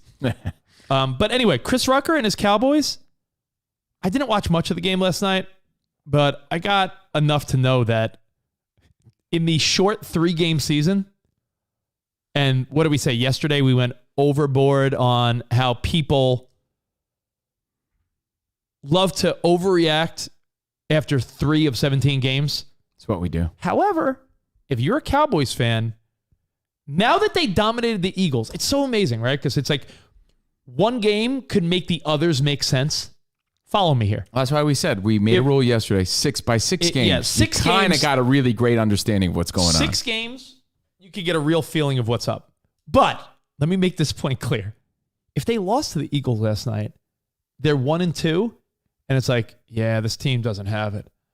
They win, they dominate the Eagles. So now you look at the other 2 games, even though, as you always say, and I agree with you, each game, matchups are different. Matchups make the game. That's just, it's like, as you always say that in the fight game. But now when you look back and you're like, all right, well, the Cowboys fucking whooped the Eagles. Who are their other 2 games again? Oh, they beat the Chargers in a close game. And now our impression is, well, the Chargers just beat the Chiefs. The Chargers are good. Justin Herbert. I heard Cowherd saying that he thinks he's better than Mahomes. That was the story yesterday. So now you're thinking, well, fucking crazy. they beat they beat the Chargers, and people think the Chargers are fucking top tier. And then week 1, they lost on the last play to Tom Brady's Bucks. So now you're thinking, well, maybe the Cowboys are like one of the best teams in the league. They played the Bucks close, they beat the Chargers, and now they whooped the Eagles. So 3 games, we said yesterday, is way overreacting. But if you're going to play the overreacting game, which everyone does, Yeah.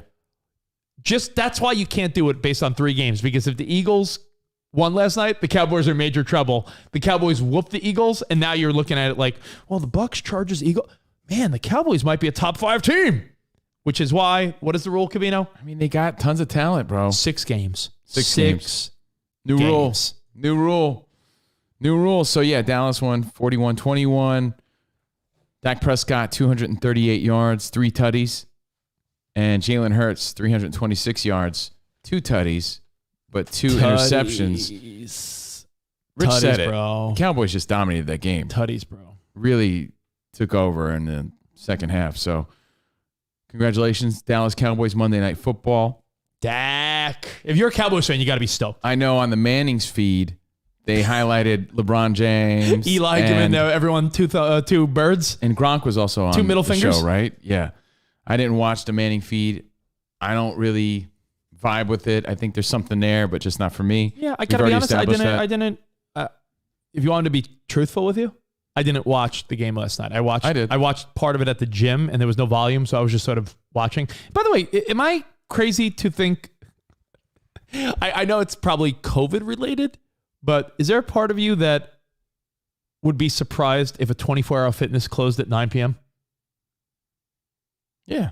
But for what? For the night? Yeah.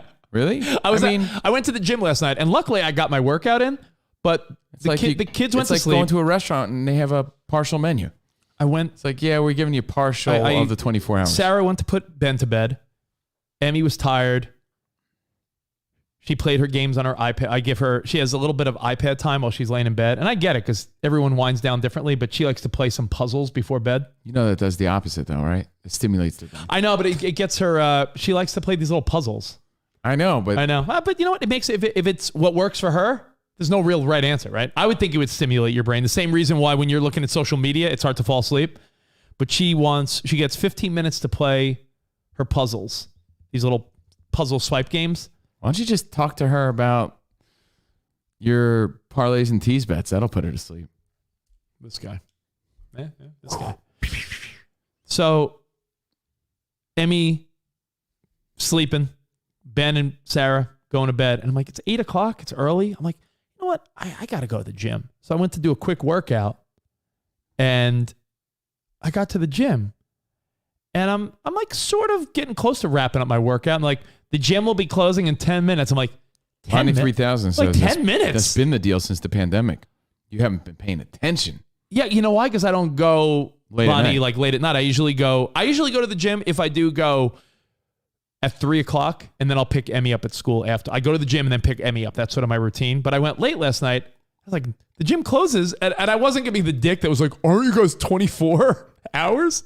They're like, I was like, is this an everyday thing? They're like, yeah, we close at 9 every night. And I'm guessing staffing and COVID and everything has changed that. Yeah. I don't care, but wipe down. I never even thought for a minute. I was like, well, that's the whole point. 24-hour fitness. They're fucking open 24 hours a day. That's their name. That's their fucking name.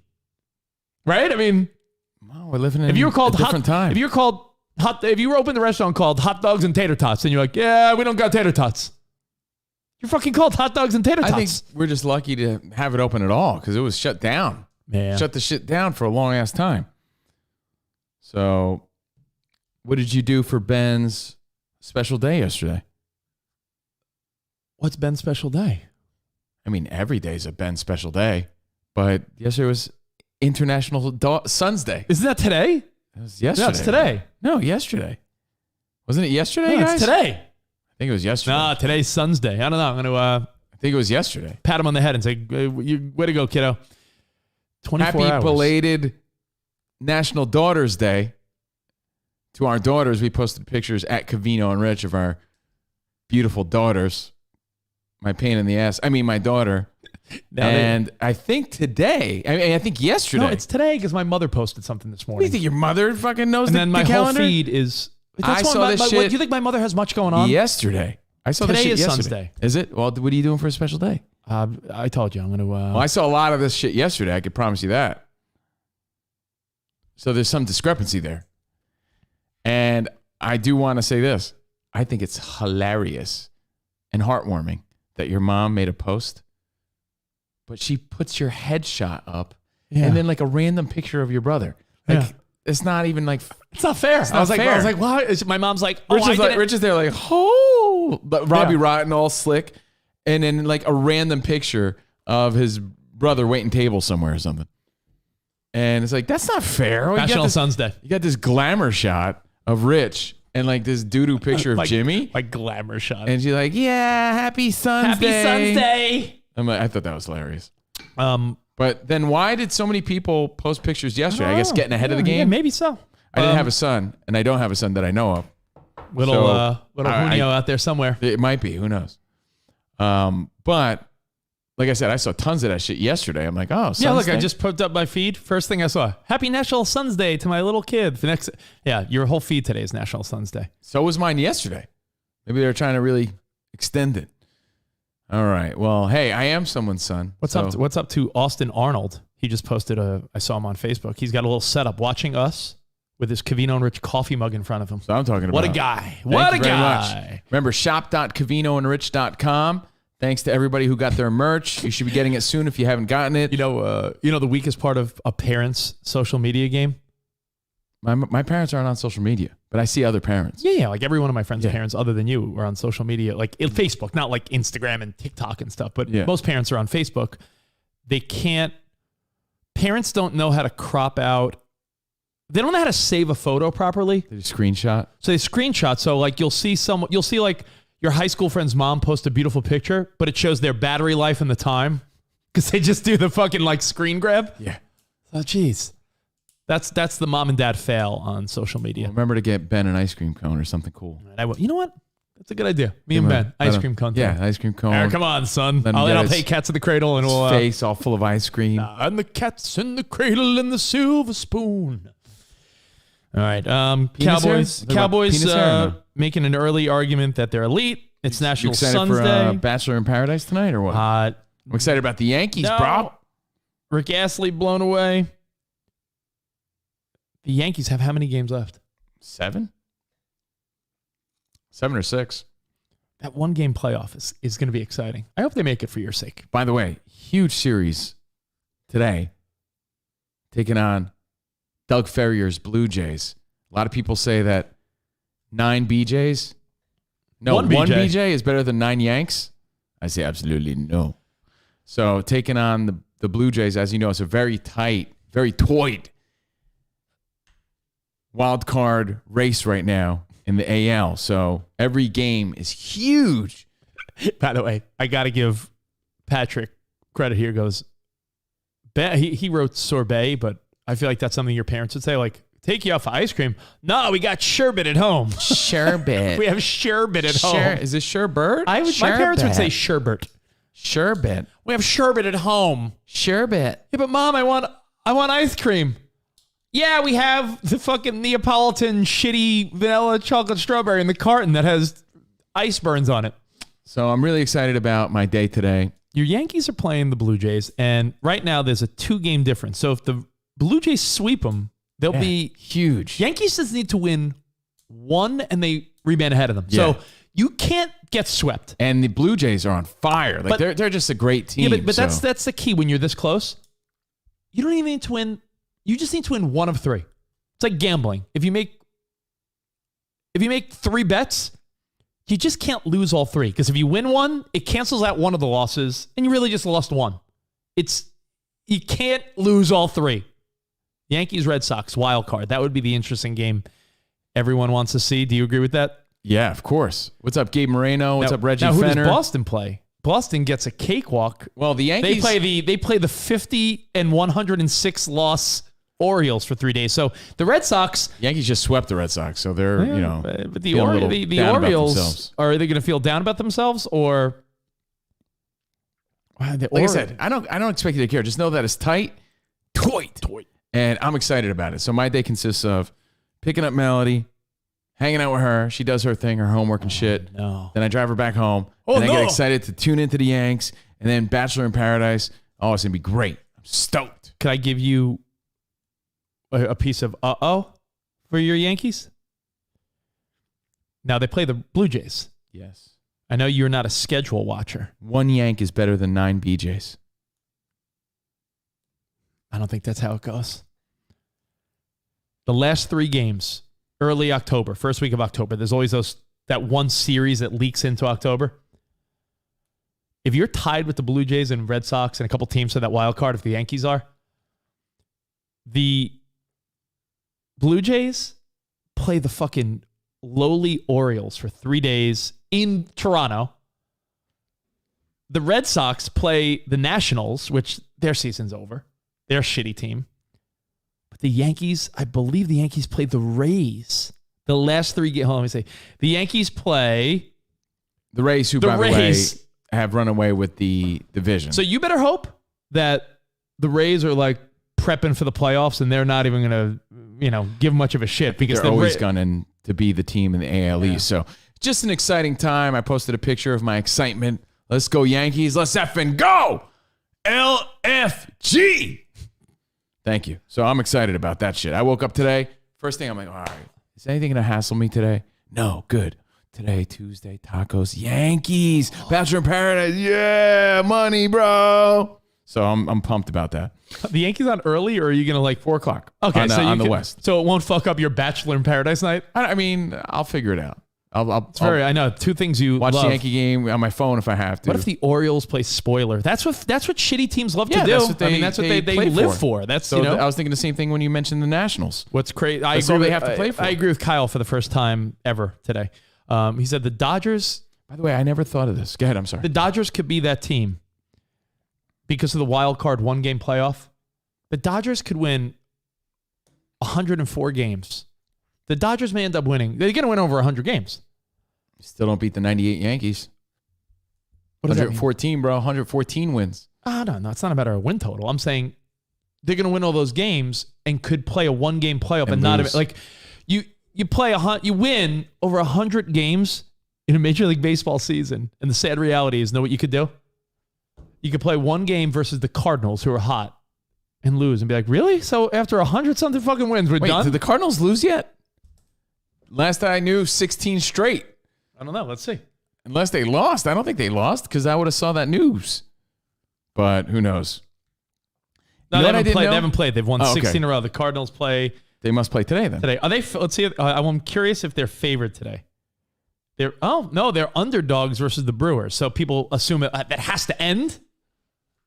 On the show Ted Lasso, it takes place overseas. Yeah. He's an American guy who's a coach overseas coaching soccer, football.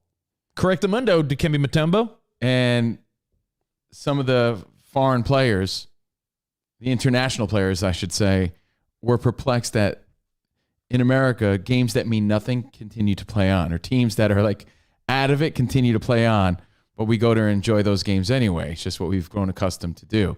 And I guess in their leagues, I've never noticed this or picked up on it. Once they're sort of out of it, they don't play. Well, I find what they do in, correct me if I'm wrong, I'm not a soccer expert, but in the Premier League, the worst teams get relegated, and then in the Champions League, the best team you have to earn your way back. Yeah, like into the best team fucking, gets elevated. Like right. Imagine if that were in sports. Like imagine if the Jets got relegated to like college football. Yeah, Alabama earned its way into the NFL. There was a scene where the international players didn't understand why people would even care to go or watch a game that didn't matter, like at all. And like that's just what we do in America, I guess. I didn't know that. Well, things to look forward to on TV before you get into your fart story. I mean, it's not really much of a story, really overhyping it. No, Covino's got the greatest fart story of all time. Now I'm not going to tell it. Never trust a shart. New season of Curb comes out end of October. Why don't you shout out Andrew Hart? Andrew Hart. He's the one that said it. You comes out in October. Dexter comes out in the fall.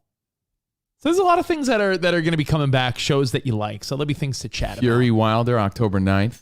Then you got Canelo Plant in November. The Pirates have been relegated to AAA. Yeah.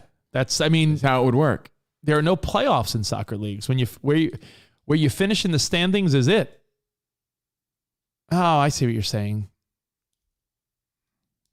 Wait. So Victor, aren't there like tournaments, like semifinals and finals and stuff, right? Isn't that sort of the... I don't know how That's what it I works learned from exactly. Ted Lasso. Ryan Young says Jets should get relegated to arena football. And, Yeah, man. the Argonauts are now in the NFL. So let's hear the fart story that changed the world. It's not that great of a story. Okay. I can tell you what happened See if yesterday. you can make it great. No. Make fart stories great again. Why don't you make your own stories great? Make fart stories great again. So Cobra Kai returns in the fall. John ZL. Yes, excited about that. So yesterday, I go to pick up Melody. Your trouble seems so far away.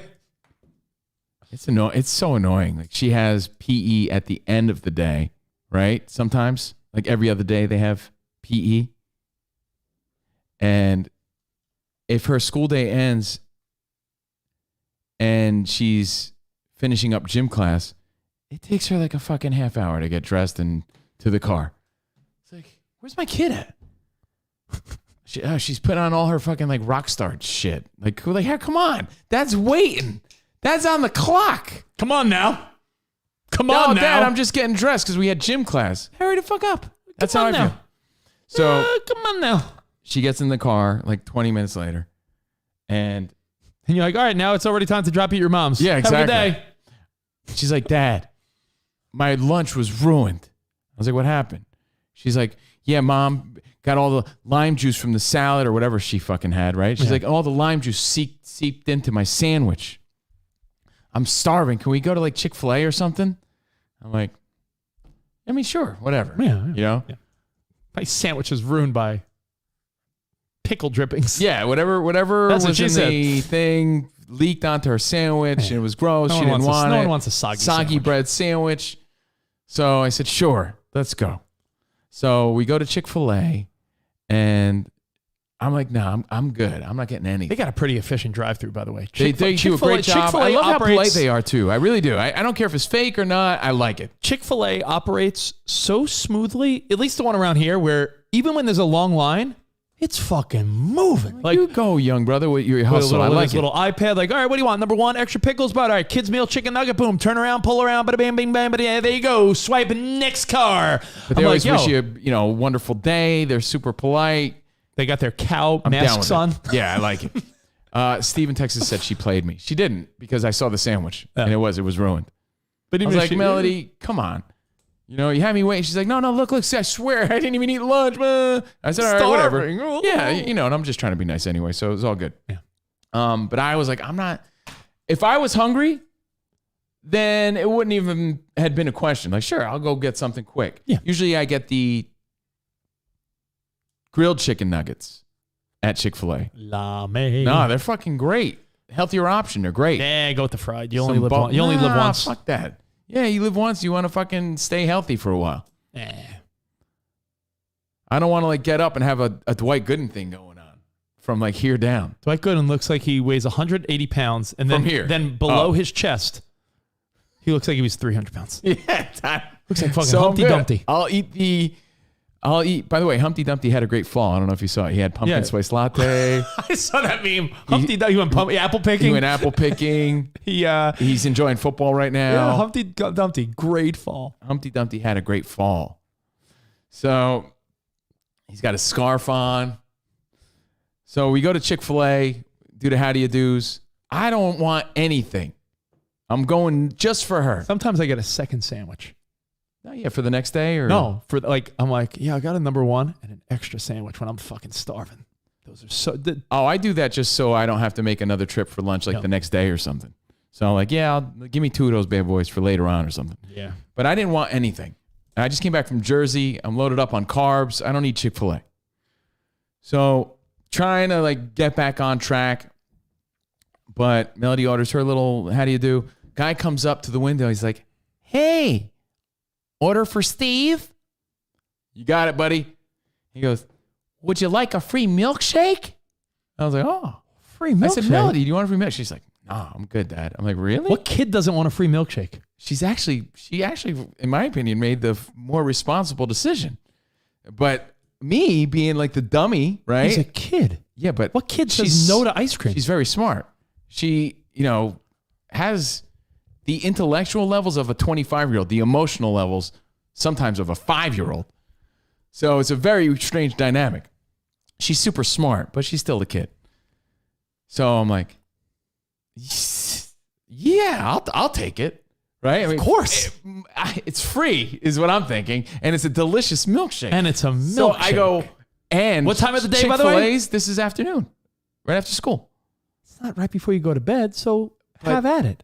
This sort of leads to that. So In my mind, I'm like, if someone offers me something delicious midday, I'm like, I got all day to work it off. I do the same thing that you said. I look over at my own kid and I'm like, what kid turns down? First I say, what flavor is this? Strawberry. Hey, thanks, buddy. Appreciate it. I would never choose a strawberry milkshake, but Chick-fil-A's milkshakes are pretty good. Yeah. So I'm like, all right, I'll give it a shot. Whatever. Thanks, bud. Appreciate that. And I sort of saw what happened leading up to it, just so you know. Like, I saw the guy had the milkshake. I think the guy in front was like, no, I didn't know that. So he has a milkshake in his hand. Yeah. He offered. So I take it all day. I go to my daughter. I'm like, what kid turns down a milkshake? She's like, Dad, you don't know who had that. Or like they handed it to somebody. They handed it back. Like that doesn't matter. She's like, I don't know what they did with that milkshake. I'm like, I'll tell you what they didn't do. I gave her the, like, you're a little lame for that. Yeah. I was like, but I like your train of thought. Don't just accept anything that some stranger gives you. Agreed. Keep that train of thought going in your future. At a bar when she's 20. Doesn't matter. She didn't know who handled that. If they stuck it in the car and someone was like, yeah, I don't know, took a sip of it, fucking be like, I don't like it. You think they're going to take, you think the Chick-fil-A worker is going to take back a sip? She didn't know that. Yeah, but so she was like, I don't want it. I was like, well, fuck it. Then you should not trust anyone. I'm an adult. I'll make that decision. I'm good with it. Right? So, no, I like that train of thought. Don't accept shit. You don't need it. Don't let people push shit on you. Yeah, but you're right. But don't be. I'm proud of it. I'm like, you're a weirdo. That's paranoid to think that. What do you think? Someone at a fast food place put their. Dude, there's COVID everywhere. And I'm proud of her. Yeah, because for all she knew, she gave that to. They gave that to somebody. They took a sip and handed it back? Or they had it in the car and they're like, yeah, I don't want this. And they handed it back. They're not going to take something. Know anything. So I actually respected her decision, although I didn't fucking play by those rules. I'm an adult. I'm going to do what I want. So I'm like, you blew it, but I like your train of thought. Keep that up. But keep it up when it matters. Yeah. So don't accept a drink from a guy at a bar that you don't know. Dude, that guy could have been standing there with the milkshake for fucking 20 minutes sneezing in front of it the whole time. You know what I mean? Like, she didn't know that. I agree with her decision. She's more thought out than me. I saw free ice cream. Sweet. That's what I thought. She was like, nah, I'm not accepting that shit. Okay. And I said, well, losers, weepers. Your loss. Yeah. Dude, I fucking housed the shit out of that. Like Doogie Howser. I was like one like a cartoon. Like, you've been known to do that with margaritas, milkshakes, and slushies. You are a one slurper. And then the fucking whipped cream on the bottom. By the way, they can't take. I agree with Andrew. I know it's beyond you're past it, but fast food restaurants are very clean because of COVID, and they don't take back food. Like, I've seen people.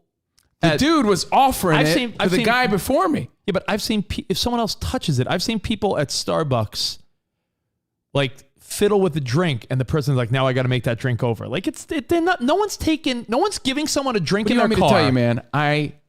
It's good safety, but yes. But to think that I thought interesting choice, but I liked her train of thought. Yeah, no, I agree. But what do you want me to say about it? I'm saying no fast food workers giving someone something in their car, then taking it back and giving it to someone else. That's exactly what happened. I saw it. What do you mean? They put it in that car. The guy fucking gave it to the dude, and he's like, I didn't order a milkshake. I was okay with that. I'll take it. I don't know how long, this was going on. I just noticed it in the car in front. So he could have offered it to 3 people. I don't fucking know. Is this your fart? Is your fart story that everyone in the restaurant farted in the milkshake? Give me that milkshake. Give me that milkshake. Is that what it was? Milkshake farts? I mean, if you're going to tell that terrible joke, at least give credit to whoever said it. Who said that? No, I don't know. Someone said that. Oh, really? I made that terrible joke. No, actually, I'll give someone credit. Alejandro, it's his bad joke. I would say pass that off. It's Preston's bad joke. Crystal, she made that. It's Brie Miller. Yeah, that's her bad joke. I think my kid made the responsible decision. She didn't want it in the first place, right? She just didn't even want it. I was shocked. I was like, fuck that. It's free? That's just for me. Your dad's a slob, Melody. You made the right choice, but Dad's going to take this. Kenneth told me that joke. I fucking house that shit, bro. And look, I'm not one to buy milkshakes at fast food places because I'm an adult. Great milkshake joke, right? Ralph. Like, I used to love that shit, but I don't live that life anymore. Once in a while, I'll splurge, here and there, but like rarely. I was like, this milkshake is delicious. My God, have I been missing out? No, I'm gonna. I told you my Like theory when you is deprive yourself of stuff like that, it tastes like next level amazing. I decided I'm not going to deprive myself of any food at all until I visibly look fatter, and maybe my metabolism will kick in when I'm 45 or 50 or something. But until I start to physically look heavier, I decided that like I don't want to be an old guy and be like, did I really waste my 30s and 40s and stuff like that? Like the Uncle Joey theory. Really? I've told you this for years. He said he'll never deprive himself of pizza. Uncle Joey's an in-shape 50-year-old guy. He will stay hours later on the treadmill so that he could have his pizza because he'll never deprive himself of it. And that's that might be the one Uncle Joey theory that I agree with, because the reality is, like, I'm not promoting bad health, but if someone's like, hey dude, you want a French fry? I'm not gonna say, well, I don't know. Until I come in here one day and you pull me aside and say, yo, Dickie, you're getting a little chubby. I'm gonna, when I want to, eat shitty food, because I don't want to be the 80-year-old guy that's like, well, I'm old now and fuck it, why did I not have French fries when I was 40? No one dies on their deathbed regretting that extra fry. You know what they say? For every hot dog you have, you lose a half hour of your life. And then that was a recent study. Yeah, but then it said for every like scoop of peanut butter you had, you gain time. Like it was like an equation. Really? It was a weird equation. That's my diet right there. A lot of times. So it balances out. Yeah, that is my new diet plan. NW. What? No. That's my new diet plan. Dickie's new diet plan. Eat whatever he wants until he looks visibly fat. All right. Well, hey, Jordan has a hot take here. She's worked in the service industry for many of years. She used to work at Wendy's too, right? Me and Jordan both worked at Wendy's. Yeah, she worked at Wendy's. 20 years She apart. was the Wendy's girl. She looks like the Wendy's girl. She goes, I licked the Frosty and gave it, and my coworker gave it to a customer.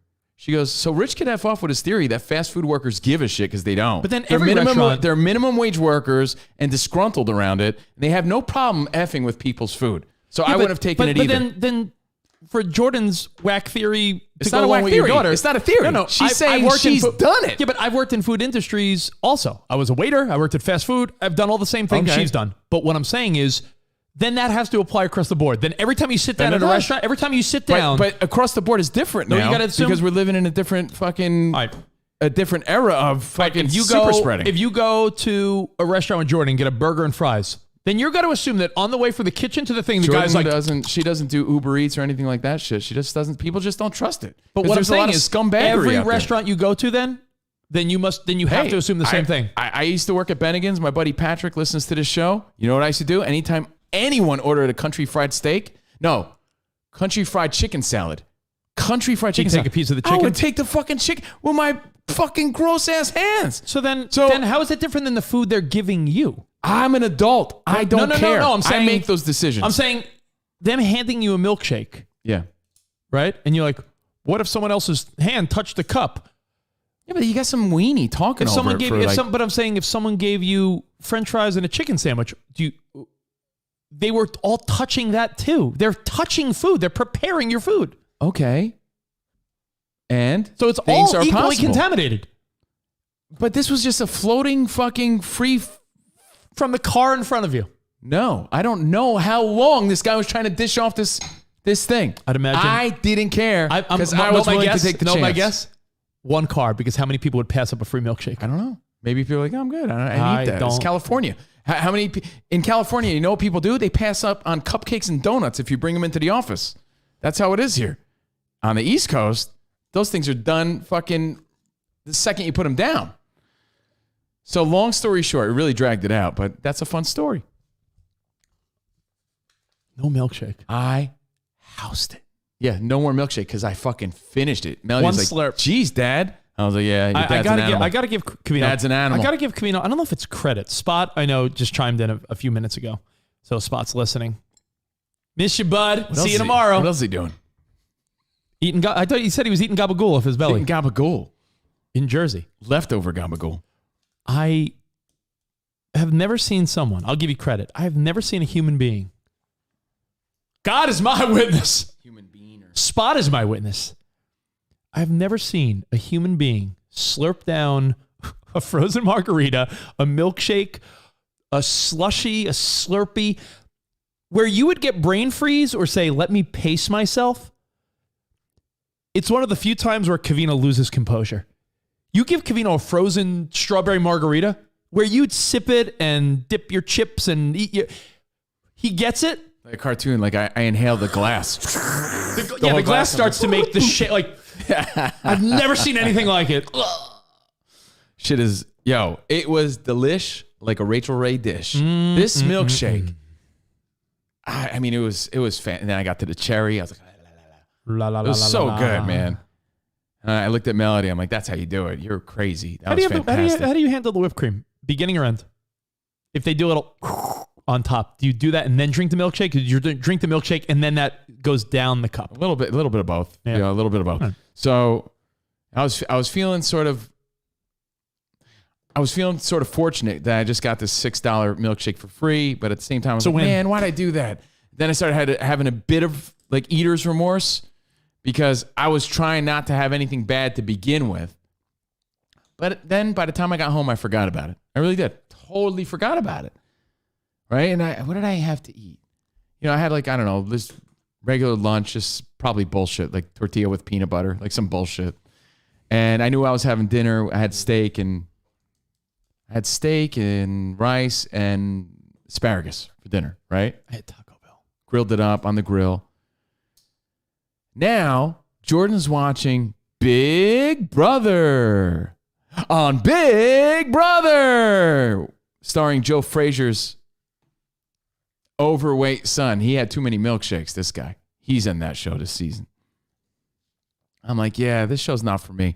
Hey, Jordan, if you want to come hang with me, I'll rub your legs. I'll give you a little rub. That's her love language. I'm speaking her love language. Getting better. I'm learning. Yeah. I'll rub you.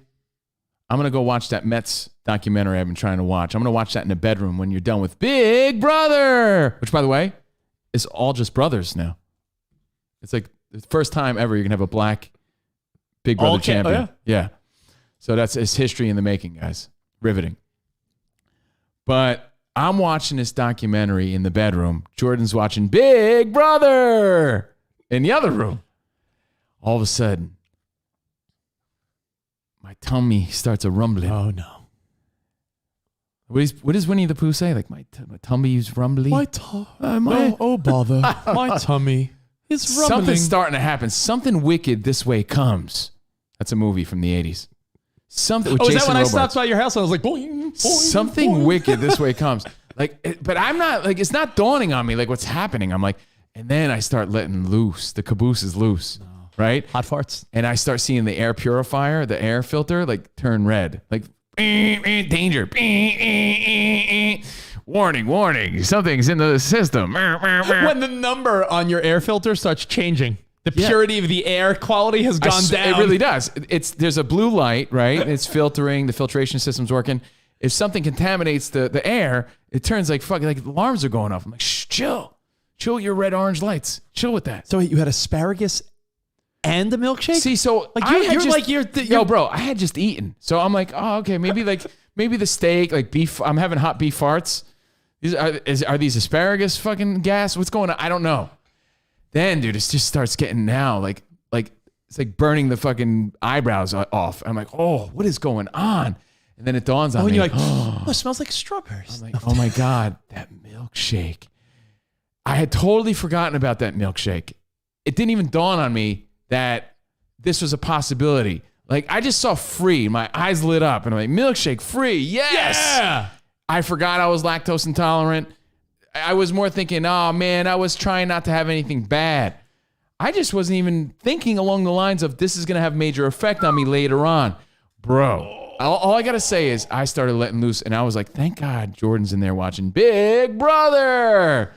All of a sudden she decides to take me up on my offer of rubs. Oh no. She comes in, she's like, oh my God. And dude, I've never, like, she couldn't hold back on embarrassing Instead of me. a Dutch oven, do you call it a Vato oven? Yeah, she's like, oh my God. She's like, you have to change your underwear. She was insisting That you I change your my underwear? I'm like, yo, chill. Like, the neighbors are hearing what's going on right now. Like, yo, relax, You all have right? to change You're your embarrassing You me have to right change now. your underwear? No, she's like, oh my God, no, seriously, did you shit yourself? Like, what is going on? Yo, Change your underwear, Dude. please. Yo, I'm like, now I gotta pause the fucking Mets documentary. Like, yo, chill. She's like, you are disgusting. And I'm trying to play it off like, Hey, what are I you did talking- nothing. what are you I'm talking- like, what what are are you you out of your talking about? mind? What are you I did talking not deny till you die, right? Deny till you die. She's like, and then after like 5 minutes of causing a scene, I just want to get back to the show. I'm embarrassed, right? She's like, making me feel awkward at this point. She's Honestly, don't even change your underwear. Throw those She's out. like, the fact that you're denying this is making me more mad. This is, oh my God. She's opening up the doors. The neighbors are like, Dude. is everything going on? Is everything okay in there? She's like, oh my God, he farted.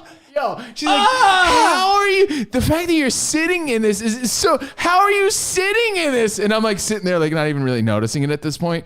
She's like, She's waving towels. If you know when the fire she the did. fire alarm Dude, goes off. She took the sheets and she's like, this is horrible. She's like, she's like causing such a scene, dude. And I'm so embarrassed because she's looking all like cute and everything. And here I am fucking gross. Like, and then she's like, what did you eat? And now I feel even more like embarrassed to tell her, well, you gotta see a milkshake. I had this fucking milkshake, but it was free and I couldn't resist because I have no willpower. I'm a fucking gross slob. I'm sorry. And bro, it didn't even end there. She's like, and you probably like it because you've been sitting here for, I was 3 hours in on this fucking documentary. You're like, This is 3 hours of festering. Like it was hot in the air, you know, like it was terrible. And I didn't realize because I was in my own stank for so long. When she came in, she thought something. She thought something. Oh, you know what she said? The first thing she said. is there something dead in here? She goes, is it okay to go in? She thought I took a shit. She's like, is it okay to go in the bathroom? Oh my God. And I'm like, why? She's like, what did you do in there? And I'm like, I didn't even go to the bathroom I yet. don't know what you're talking about. I don't even know. I was denying it for so long. And why did this all happen? Because of the milkshake mixed with the beef, the hot beef farts, and the asparagus. I had some Tums. I let a few more out. I don't think she noticed. The end. Dude, that's my story. That is a great fart story. It was horrible, bro. Like, but what made it so bad is like she didn't take any like, what's the word I'm thinking of? Like she wasn't soft on me. Discretion. She didn't take, no, she wasn't soft on me. She was. She didn't take any- we're not wearing kids' gloves. She just It was fucking rough. She was buried me. Like, what is, you're the grossest. Where, oh, you're a beast. Ugh. You're gross. You're horrible. Whoa, this is the worst. She made it out to be like, it was the worst stank. Like something, like I need to go to the doctor. I need to change my underwear. She's like, no, there's sharticles everywhere. Emergency room. Yeah, she was like, I think he's dying. yeah, she was, it was bad. So anyway, that was my yesterday. And I felt really awesome about that. Is she learning of the free milkshake now, or did you finally fess up? I told her the story. I'm like, look, I had a milkshake. I didn't think of it. Now you know that it ain't no joke that I told you I'm lactose intolerant. I didn't just make this up. Did you have to replace the filters on your air filter? She probably already cleaned them out because she's so like, oh my God, like hiding her toothbrushes. Sharticles are everywhere. She needs a new toothbrush. Yeah, like, your oh my God, I sharticles? just did the laundry. Like, you know, like she was fanning. Oh, wait a minute. You know what it's so funny. I'm picturing made me feel your, so I know gross. it makes no difference to everyone else. I'm picturing your old apartment in Encino. She took no mercy on me. Thank you, Eric B. No mercy. She made me feel as embarrassed as I possibly could feel. Granted, she was not exaggerating. Like I knew it was bad. I just didn't know how bad. I'm picturing your old place in Encino. Now I'm picturing, I don't know why. I'm thinking of your layout. Yeah. She's in the living room, right? Mm-hmm. Yeah, your bedroom. I'm picturing you with the lights dim, watching your Yeah, thing. and I had the door And shut that's a because she was pretty- watching Big Brother. I didn't want to interfere with what was going on. I was watching the Mets. you probably really contain that fucking smell, huh? And then like when she finally like calmed down and and aired out the whole place and sprayed Febreze and Lysol and everything else. She finally gets in bed, and I'm like, oh, sorry about that. You know, I had a few more left in me, and I just tried to contain them within the sheets. But hopefully she was asleep. But it was. She didn't pull any punches. She didn't pull any punches. I felt as gross Jordan as I could feel. Came to bed wearing a hazmat suit. Is that true? Kirk said that? Yeah, it was it was horrible. It really was. It was horrible. She's like, what did you eat? Like, she was like, it was the worst thing she had ever experienced in the 4 years together. So yeah, it was the milkshake. It was the milkshake. As delicious as it was. Came back to haunt it me. wasn't a turn on? Came back to haunt me. It was not. Needless to say, there was no action going on. That was disgusting. Yep. So that's the fart story. Oh, duty, man. not quite a duty time tale, but I mean, it might as well have been. yeah. I mean, according to her, Jordan makes it seem like you shit your pants. she thinks I shit my pants. She's like, you don't understand. Maybe you shit your pants. You need to change them anyway. I'm like, I'm not changing my briefies. It's not happening. Just change them. By the way, do you change your undies, your underoos? Do you change your boxer briefs every time you do anything strenuous, or do you like No, for the rest of the day? Only when I take a shower. Oh, when you take a shower? Yep. Or if Okay. only when I take a shower. I would say if I was at the gym and I would take a shower and then, so yeah. Revenge is best served hot, stinky, and sweaty. She walked right into it. Man, this isn't the first time you've had these issues. Well, I don't drink. For years, I didn't know I was lactose intolerant. I just thought that's how my digestive system worked because I never deprived myself of ice cream and, pizza and things like that. Is this the first time that Jordan has been the recipient of lactose of problems? This? Yeah, probably. Ay. On this level, my tummy was a rumbly. Poor my tummy girl. was rumbling. Poor girl. Yeah, it was Jeez. bad. I was letting out these bad boys. They sound a little something like this. But real hot and heavy. The ones that you could feel the heat. Feel the heat. Yeah. Hot beefies, I call them. Hot Jordan beefies. is tearing up. Yeah, she just didn't hold any punches. That was it too. Yeah. All right, so rando news of the day, and then we'll take more feedback. I mean, what stood out here's only a few things that stood out to me. So if anything stands out to you guys, by all means, pass off, as my Uncle Angel used to say. Hey, pass off. Pass off on the goods. Let me know. Pass off. Josh Gordon to the Chiefs after being suspended from substance issues. He's now on the Chiefs practice squad. How's that as gonna of work? now. How's that gonna work? All pro, wideout, former Seahawk, now Chief Rocka #1, Chief Rocka. So Josh Gordon to the Chiefs. He's still good. I have no idea. I don't know. Hold on. Let me look up. And then the other story that stands out to me is Dog the Bounty Hunter. Hold on. Josh Gordon is... He's 30. He's not old. He's not old, but I just wonder... Let me look at Josh Gordon's stats real quick, only because while you that'll do that, sort of... I apologize to Jordan. I got it right here. So, Josh Gordon, 2013, he had 87 catches for 1,600 yards, right?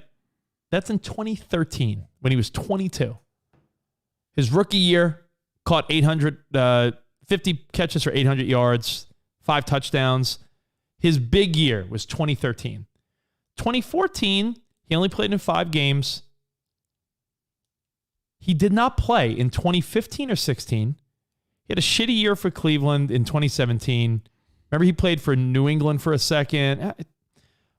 I don't know. It seems like since 2013 or 14, he hasn't really done much. He had one little time in New England where for a minute he was like a decent receiver. I don't know. Do you think it's a big pickup? I don't know. Maybe He's 30 Mahomes and could he's rested. make anyone look like a superstar. We'll see. But think about He's the still rest young. too, right? Like Yeah, other guys have been banged up year after Right. year after year. He Doesn't hasn't have that really wear and tear. Yeah, hasn't had wear and tear for a while now, so he might be fresh. The other story, and this is a developing story, it was announced over the weekend, I believe, or even maybe on Friday, but Dog the Bounty Hunter is on the Loose.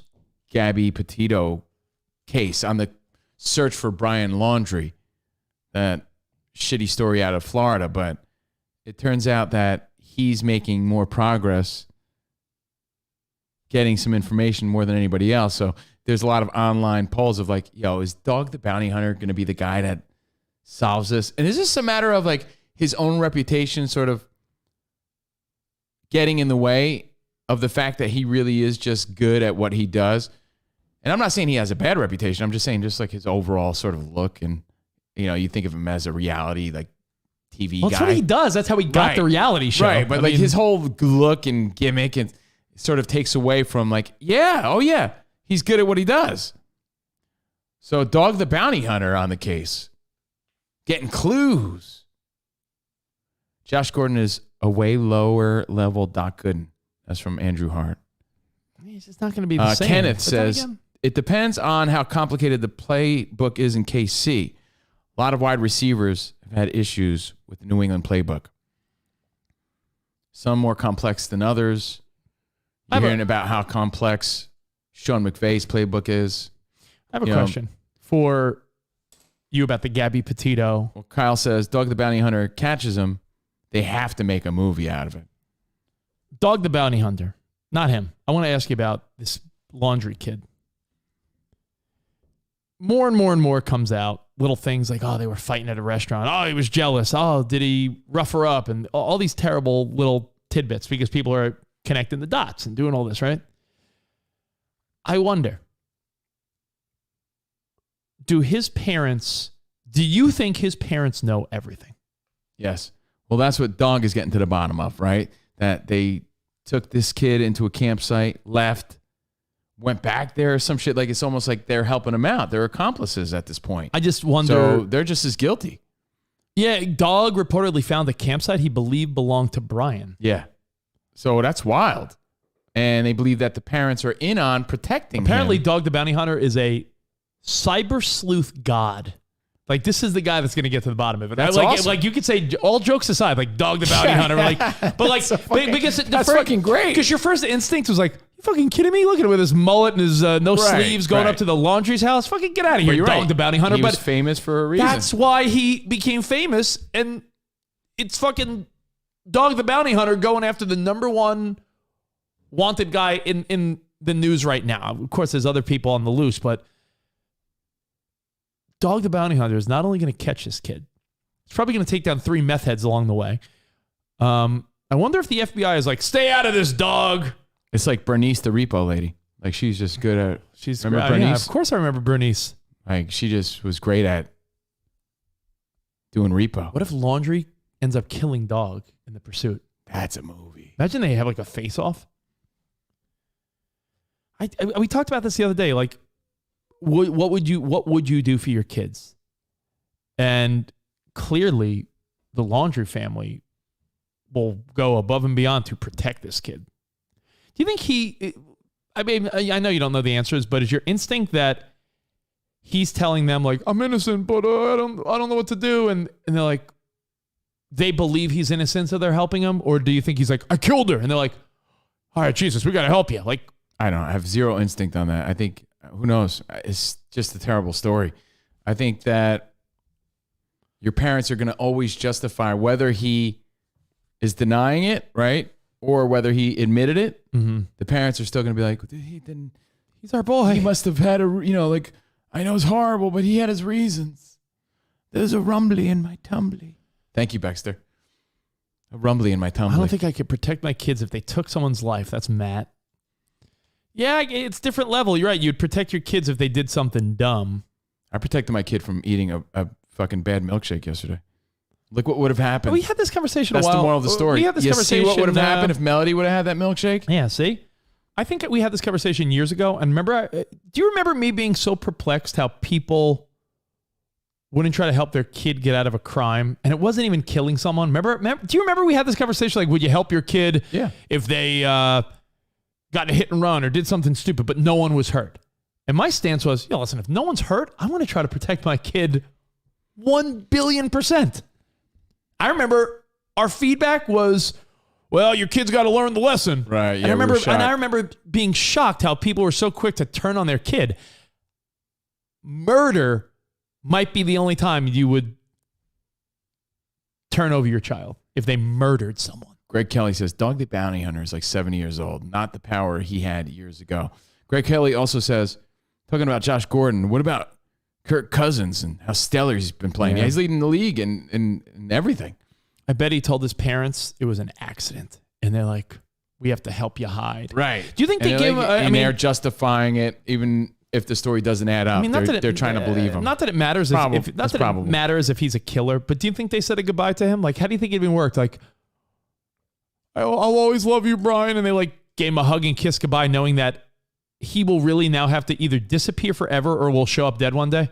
Like, imagine that weird thing. I know if he's a killer, then who gives a fuck? But you don't think he had a weird feeling with his family? Like, all right, bye. Because bye meant, I'm not seeing you again because I'm now on the run. Or he's going to go kill himself. One of two things is happening. He either killed himself or he's on the run. No. And either way... Dog fucking gets him. Puts him up in zip ties. Gotcha, motherfucker. Dog the Bounty Hunter, bro. What's the over-under on Dog getting this guy? That's the update, by the way, for anyone speculating. NW. The update is Dog the Bounty Hunter is like closing in on figuring this out. Dog the Bounty Hunter, the update is what Covino said. He's getting further than well, I said this last previous week. investigation. I said this last week, and Spot according to the story. Spot sort of doubted me when I said this last week. I was saying in these cases, sometimes these web sleuths have, like, oddly enough, more information than the police because they're running their own like investigations and they become obsessed with it. Where police, no offense, it's really just work for them. Think about it. If you're a cop or you're directed like, hey, you're part of the, you have to go through these swamps in Florida looking for a kid. If you're a cop or a rescue guy, you're probably like, this is my job. If you're obsessed with the case, you're really going to do more effort. Honestly, you see it all the time. I don't know. The family and people that are obsessed are always more invested. I can't agree with that. But if Dog gets him, it's an embarrassment to law enforcement. I don't know. He's Dog the Bounty Hunter. What are the chances of this happening? That's wild. So that stands out to me.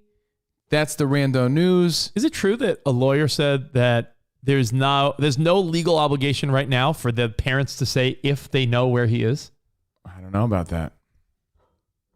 Maybe, legal obligation. I guess maybe not. Lawyers probably telling them not to say anything. So, man, we have a week to decide what we do. These parents had a couple minutes to decide if they were going to help him. Tough situation. I don't necessarily agree with him, but I mean, it's not like, it's like in sports or life. Andrew Hart posed an interesting question, and I didn't want to say it, but he's saying it. Because I don't want to dive in. You don't think the people in the FBI have a burning passion to investigate? I mean, maybe not necessarily in all cases. You watch a lot of TV, Andrew. You have friends that are cops, right? At the end of the day, they're like, all right, when am I off work? All right, bye. And they check out and go drink and have fun like a regular person. It's their job. Yes, they want to be Which is why I think they're more invested, I think. They don't get more Justice money if they for the catch families. them. Who's more... There's jobs with incentives, right? Yeah, but who's more invested? Some dummy on his computer at home? Or the people that are really dealing with the families that are affected here, that really want to get to the bottom of it? Plus, that's a sense of gratification and satisfaction, and a little pat on their back as well. But they don't get more money professionally. No, but they're in it because they care. That's what they do. Just because some dummy is bored at home, I don't think the passion level is the same. That's how I feel about it. I'm not saying the FBI doesn't care, but the reality is, I think we watch a little too much TV to think that FBI agents and detectives are all so invested like they would be on a Law and Order episode or Cold Case episode. Like this, do you get what I'm saying with that? No? I kindly disagree. Yeah. I mean, that's just your Uncle Joe is a cop. He's a terrible example. My buddy Matt, terrible example. Every cop you know is a terrible example because it's a job. Uncle Joe never took it to the next level. Yeah, but I'm saying cops. They take shit because they're into it. My Uncle Joe never wanted to be a cop. He just did his best and was a cop. It's not something he was passionate about. You don't think that's a lot of people? Not people that are on cases like this. I have a question. Do you think those, and I don't know, so maybe I'm wrong. I'm just having a conversation with you. Do you think the people that are the detectives are like making a ton of money No, or but extra money to do this? Or they're do you think at the end of the detectives, day, they want to go home to just see their kids and hang? This is what they do. You know, if you're a cop and you don't show initiative, you're not going to be a fucking crime investigator. You're not going to be a detective. You're not going to be in the FBI.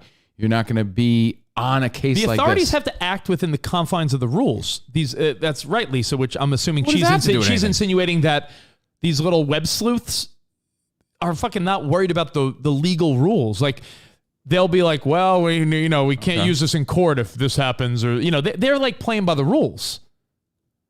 Web sleuths will fucking dig up whatever they want. Some cops have passion, others just want their pension after 20 years. I agree. They're looking for. Look, their job is to solve these cases, to get to the bottom of it. They're looking for the best out there. Think of any job out there. People with the knowledge to get this shit but think done. Think of any job so out there. I think you're undermining the intelligence of like an FBI and things like that. I think of every job out there. Wouldn't you say that for every job, there's people that are passionate and really into it and other people that just go through the motions? Every job. You could say that about radio. You could say that about delivery guys. You could say that about doctors. You could say that about you could say there's people that go through the motions and people that are really on their, quote, hustle.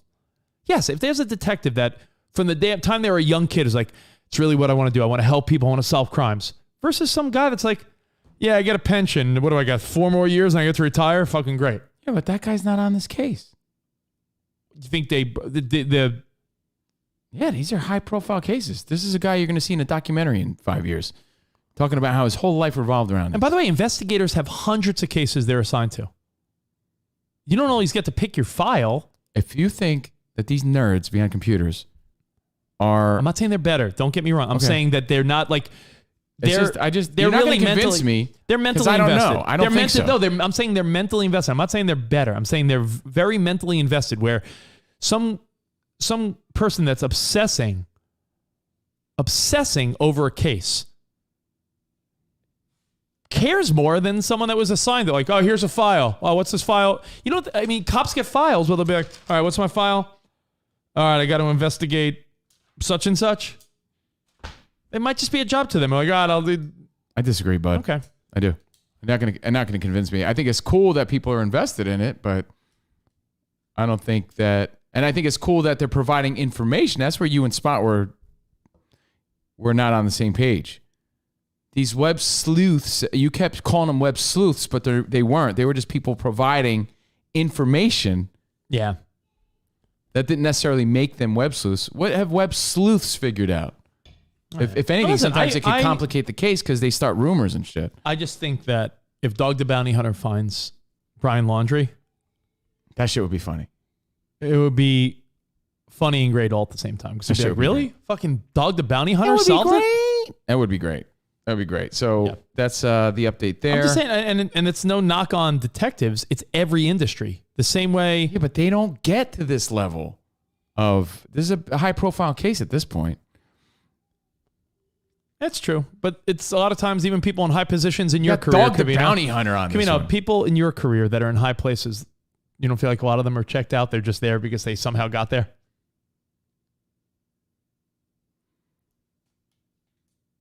I think to get at any level, you had to be good at one point. For sure. You had to be... You can't just fucking play in the major leagues because someone likes you. You had to be good. You know? Yeah. Not saying the law enforcement doesn't take it seriously. Jason backs me up, I think, by just saying the people that are at home become obsessed on a different level. So while a detective might be able to check themselves at the end of every day and like go live their life, these people are obsessed. Like, people get obsessed with cases. You've seen it before. But hey, listen, I hope the police are the ones that get them. Crowdsourcing law enforcement doesn't work. Look at the Boston Marathon bomber. A bunch of false starts and wrong accusations. It would be epic if Dog gets him, but people will talk to him. But people will talk to him? Yeah, there's a lot of cases going on all at once. Anyway, any other news alerts that you want to get to before we say arrivederci? As far as news alerts, rando news, no, but you did mention dinosaurs, so I figured I'd remind you. Oh, I saw something where they found like a human footprint. Yeah. That's like way old. Yeah. But it sort of goes against, I how long we think humans were on Earth? Wasn't it in like a limestone or something like that? Yeah. Something like that. But yeah, it goes back much further than what they previously thought. When they previously thought mankind started. Let's see. That was it? Yeah, no, that's it. I have one other thing too. Let's see. Let me get the information. I saw the footprint. Britney Spears, gloves are off. Did you see this? Saying her dad is an alcoholic and a gambling addict. So now she's talking shit about her dad. So now it's next level. It's no longer, oh, I just want out of the conservatorship. She's saying her dad's an alcoholic gambler. So Britney holding back nothing. And Gabby Petito's family calls for Brian to turn himself in. That's a headline. Lindsay Lohan's mom's going to jail. Fossil footprints found in New Mexico's White Sands National Park in 2009 prove that humans were walking across North America around 23,000 years ago. That's the one, right? Mm-hmm. By the way, the headline is Dog the Bounty Hunter finds a campsite and is now working with authorities. So maybe he is part of this. I knew it. Maybe that's where Spots is. Maybe Spots on the case. Didn't Covino write something down yesterday for today because he said Rich would forget it? Or is that the dinosaur story? Did you write something down from yesterday? I have an article that I want to get to tomorrow when Spot's back because I feel like it's more of a... No, it was penis hair. That was from 2 days ago. If you guys remember... I don't want to talk about it. We talked about something really dumb, and I said, oh, we were going to talk about something else really dumb, and Rich couldn't think of it. It was penis hair. Penis hair. It was just a picture of women who have styled their hair to look like big penises. That's what we're talking about. Yeah, penis hair. All right, listen, we'll see you guys. guys. Alex Efforts. Thank you guys for all the postings of the merch, all the things you're getting in the mail. I appreciate that. Shop.covinoandrich.com. Remember to continue watching our Patreon Behind the Velvet Ropes, telling your friends about it. We appreciate that. Oh, by the way, those footprints, they would prove that people were in the Americas before we thought.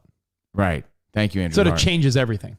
I want to remind you, you could hear our Fox Sports Radio podcast on iHeart.com or just go to Apple Podcasts, search Covino and Rich. I think it's on like every streaming service. You search Covino and Rich you'll find podcast. You'll find it there. Shout out to Biggie DeLine, Alejandro Michael, Bleacher Bum, Steve in Texas. Thank you guys for all the feedback. The show continues at Covino and Rich.